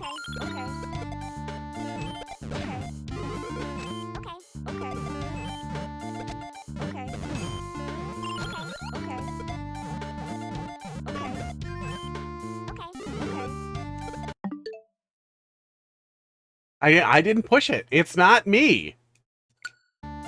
Oh my god. I knew what it was, and I just missed the the down grab.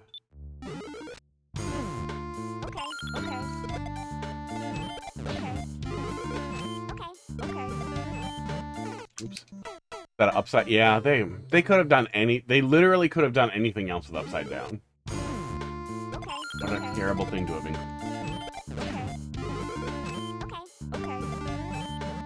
Oops. I keep missing the grab on the jump there.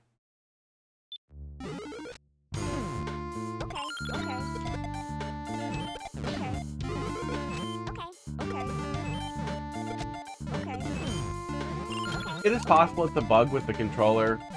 Oh, I should just try rebooting the controller too. Oops. Yeah, let me reboot the controller quick here.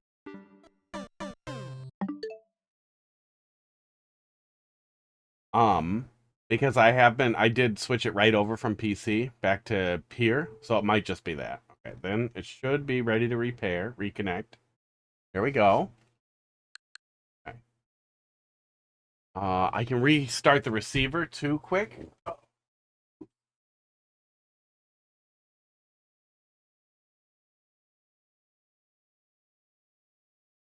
And I'm in the 2.4, yeah.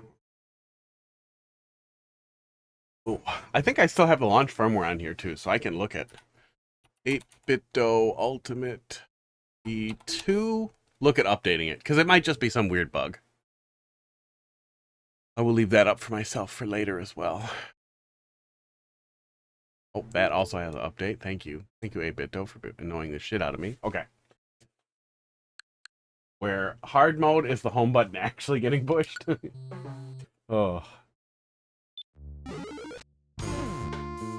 Okay. I'm living that hard mode. Okay. Okay. I'm gonna be really mad if it all just stops now. But I'm also gonna be mad if it keeps happening. So no matter what, I'm gonna get more pissed off. Oh.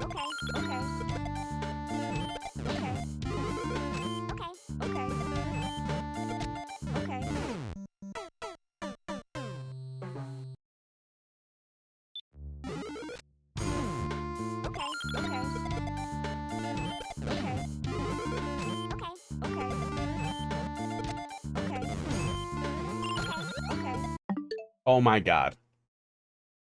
What is causing that? Oh, I could drop the input reader. I could drop the input reader and plug it in directly to the top of the switch tube. And that would rule out the input reader. That's pretty easy to do.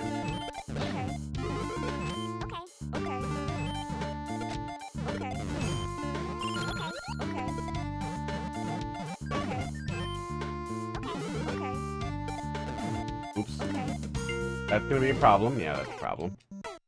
Oh.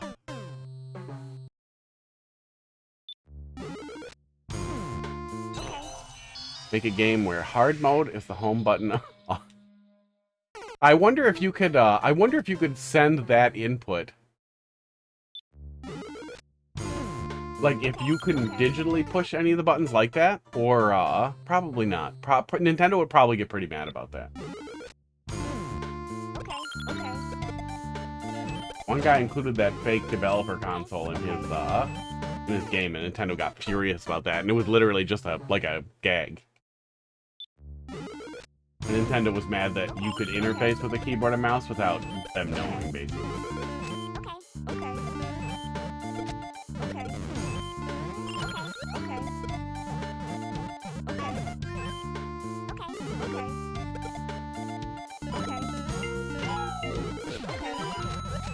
That was cool. I waggled there because I was terrified, so I'm glad it didn't kill me. Oh, you fucker! Oh my god! Oh, I thought it was gonna lose. Oh, GG. I thought I was gonna lose the spring if I picked it up and threw it, so I thought as soon as I grabbed it and released it, like I thought, oh, I'm fucked, that's it, that's the end. I thought I burned it right at the end there. And I saw the vine, I'm very grateful for the vine on the pipe. And I'm really happy that you did not do something horrible. Like, yeah, tossing me a grenade and I immediately throw it back and kill somebody with it. When it wasn't going to kill me at all I had to do was just let it land and I would have been fine. But I'm glad there was a little bit of flexibility in the end thing there. Yeah, that all worked out well. Yeah, I mean, you could see the points that we were struggling with. Mostly, I was struggling with the demons inside of my controller. Launch base zone. I don't know what the hell the hellos were supposed to be. So let me listen here. This track? Okay. Yeah, this track.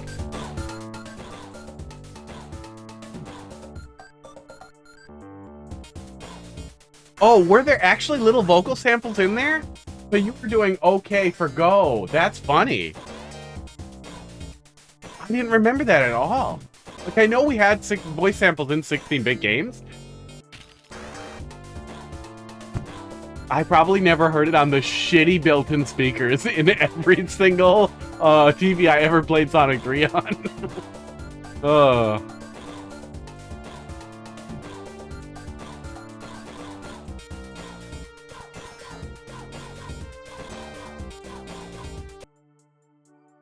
Yeah, weird. I don't recall that at all.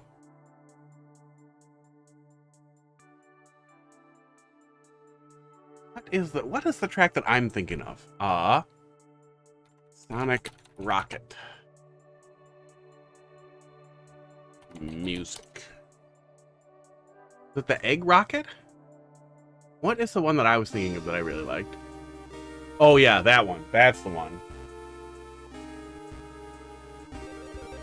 Yeah, the egg rocket zone from the Sonic Advance 1 was the one I was thinking of.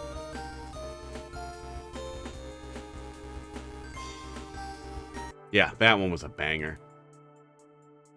The Sonic Advance games they were really good. They were really good. I feel like I don't know, I don't engage with the Sonic the Hedgehog fandom or community at all, but I feel like they were really good games that I never hear people being like, yeah, I loved those. And DS ones I was meh on, but I spent a lot of time playing the GBA too.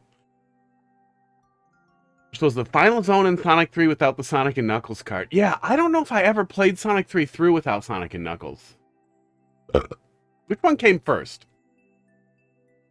Because I feel like I played through Sonic and Knuckles on its own, but I feel like I never played through Sonic 3 on its own, because I feel like I already had Sonic and Knuckles, so why would you?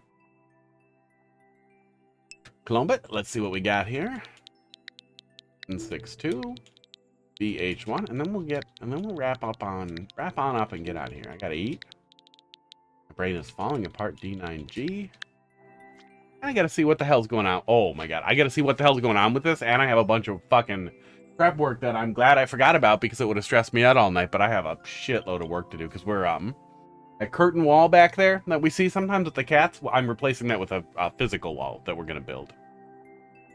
Short one. Okay, cool. That's good. Lava World Troll. He named it. I told my 10-year-old sister to make me a short troll. Uh-oh. Uh-oh. Probably from the Discord. I feel like I've seen stuff from Dashi before that I think was good. I feel like it's been a while. Sonic 3 was first? Was supposed to be one cart with Sonic and Knuckles. Okay. So it might have just been that Is this part of a... Is this built off of one of the template levels? Is that going to be the gag here? Because it looks a little bit like the template. That castle template level. It's entirely possible I just got them slightly out of order with each other. Oh, you can even see the busted off track there. That's funny. Lazy. Okay, key. Fish. Oh, really? Oh, shit. We have to get the Sonic game out for McDonald's. Oh, Ronald's gonna get us if we... Holy fuck, man.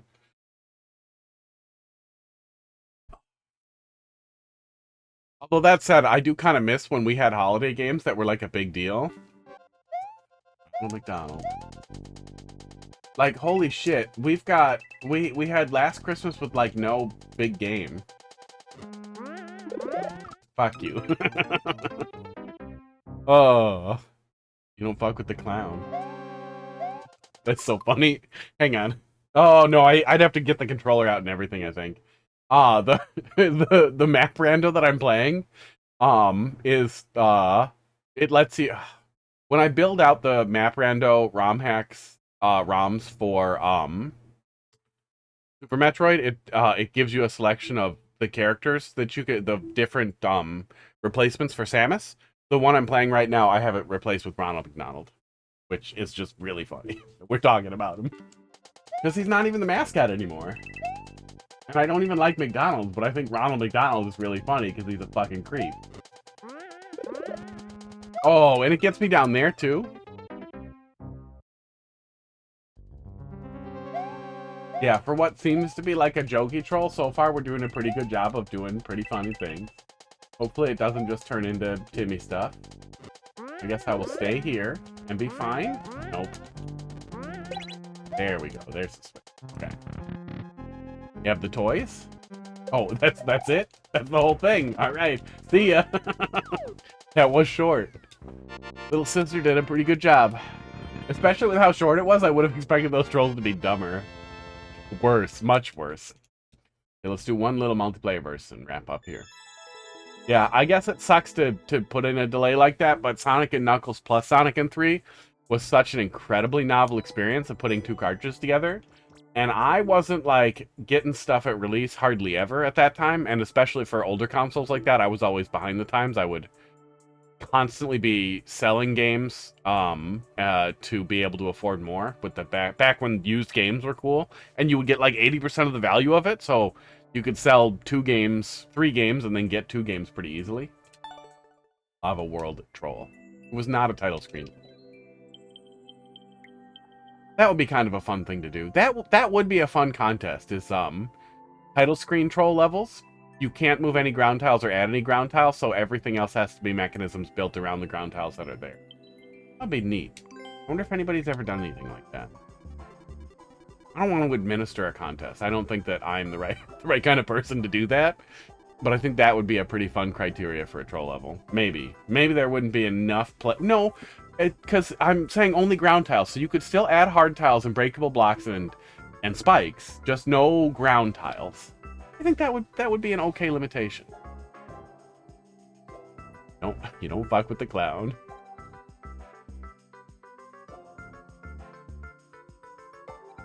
I do feel like, although it was always slop food, maybe it used to be better, just because we weren't as evil with food yet. I don't know.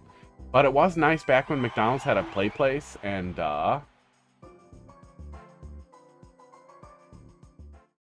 toys and that kind of thing, and it was all kind of cool. I don't feel like that's just getting older and being grumpy. It seems crazy that you can't just bring your kids to, like, hang out with other kids and play at McDonald's anymore. Oh, for fuck's sake. Why is this game like this? We finally get a decent multiplayer experience. And, like it's not laggy, and it's a fucking Trump jump level. Oh, yeah, of course. You guys are cute. Thanks for waiting. Oh, that was cute. That was a real investment from Mario that, who knew he wasn't gonna let the other guy through, and he could just push on him till I got through. What a cool guy that was. That's really tough. Because it's a terrible level for multiplayer. But it's also kind of funny with the way the respawn works. And they were ahead of the curve on the respawn there. Well, the gamble on the Trump is still probably better, because if you get it, you win. But who the fuck's gonna get a Trump jump in multiplayer first shot? Okay, one more. Oh, but that said, people were already super annoying about collectible McDonald's toys back in the day. They would be so much worse now with the way people are about Pokemon cards and stuff like that. It would probably ruin it, even if they were still really cool. I'm sure they still do cool toys. I have absolutely no visibility into that because I don't go to McDonald's ever. I have no desire to eat it, and no, but some of Heidi's friends, I think, eat like shit. But they also do a decent amount of cooking, and they like to have food cooked, so that's usually what they do. Or pizza.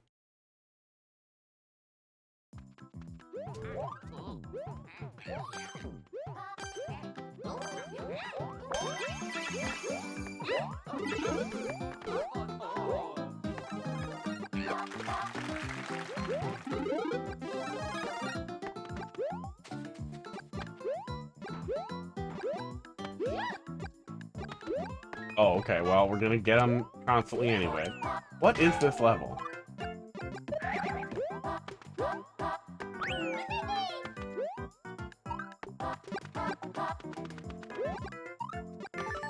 Aww.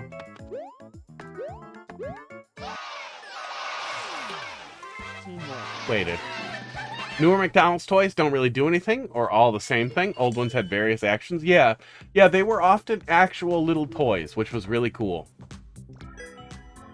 A lot of times they were interesting.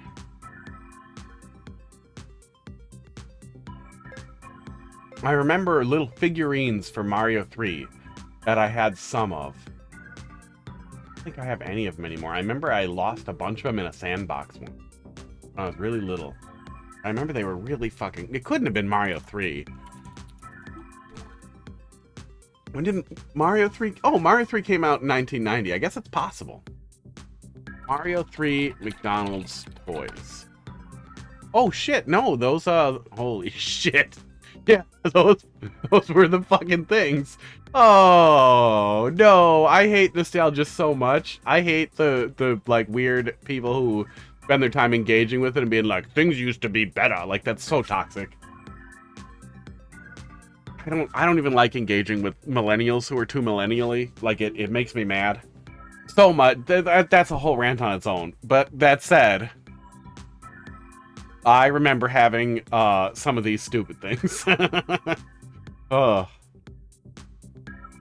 These ones look cool. Oh yeah, I remember I had a little one that popped. I remember that. A little pop-up one like that. And I think I had the stupid Luigi one. I had a little Peach thing too, and I don't see any Peach ones here, but it was just a plastic Peach. With a crown and nothing else. No parasol. But it must not have been from this set. I remember having some of these. I remember that stupid fucking Goomba too. It did that thing where it clicked when you round it up. I don't know what the fuck the fucking Koopa Troopa did. But those fucking Mario faces look so cursed. Mario and Luigi, and I don't remember that. Oh.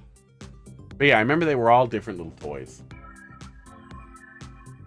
Yeah, less quality to maximize profit. Yeah. And we're always going to be chasing that. And I don't know if there's ever really a way back away from that. Ever. But it does suck that so many things are actively inshittifying, and it really sucks for kids. Like, especially with the way screens work now, the way everything works now. Koopa hops. He hops with a little pump and hose. That's crazy. This feels like kids are going to have a lot less good experience.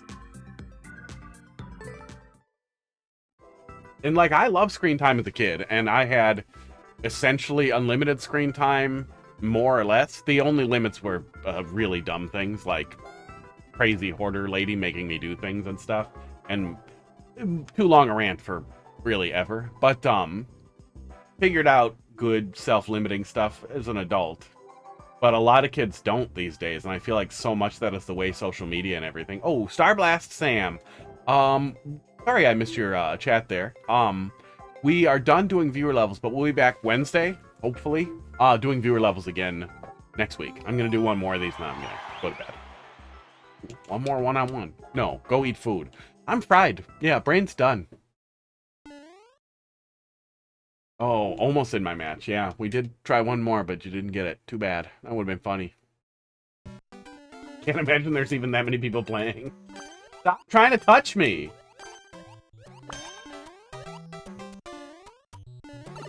I missed the pipe.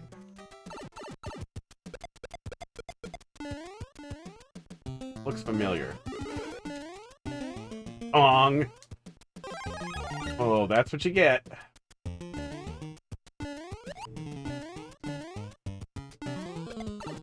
Oop, that's what I get. Okay. Little tiny bit of lag.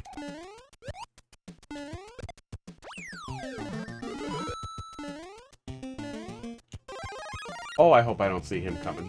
Oh! I didn't want to pepper everything with fireballs because I wanted everything to get in his way, but now I kind of wish I had.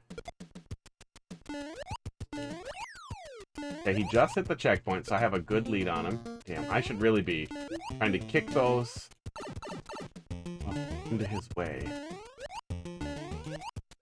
He's small. Okay, he's small, and he's laggy.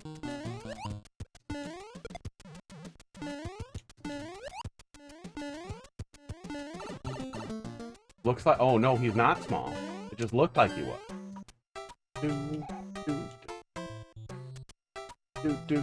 I want him to watch.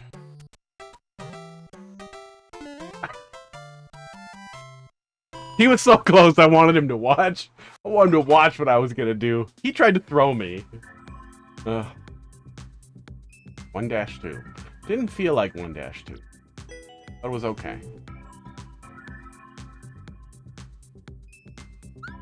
Roll. Little teeny tiny bit, but we were so close, I thought it would be funny. And I thought it would be even funnier if I caught him with the shell right at the end. Oh, yeah, just the way social media is very different for kids these days. Like, the iPad kids that I know just seem like they are absolutely fucking doomed. Maybe they'll figure out self-limiting things too. Maybe we'll figure something out, but it seems like it's just kind of getting worse for a lot of them. We'll see.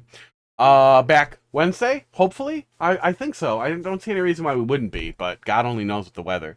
But hopefully we'll be back Wednesday. More viewer levels. Would love to say I could do more streaming this weekend, but I have so much dumb shit. You guys have a good night. Have a good weekend. I'm out of here.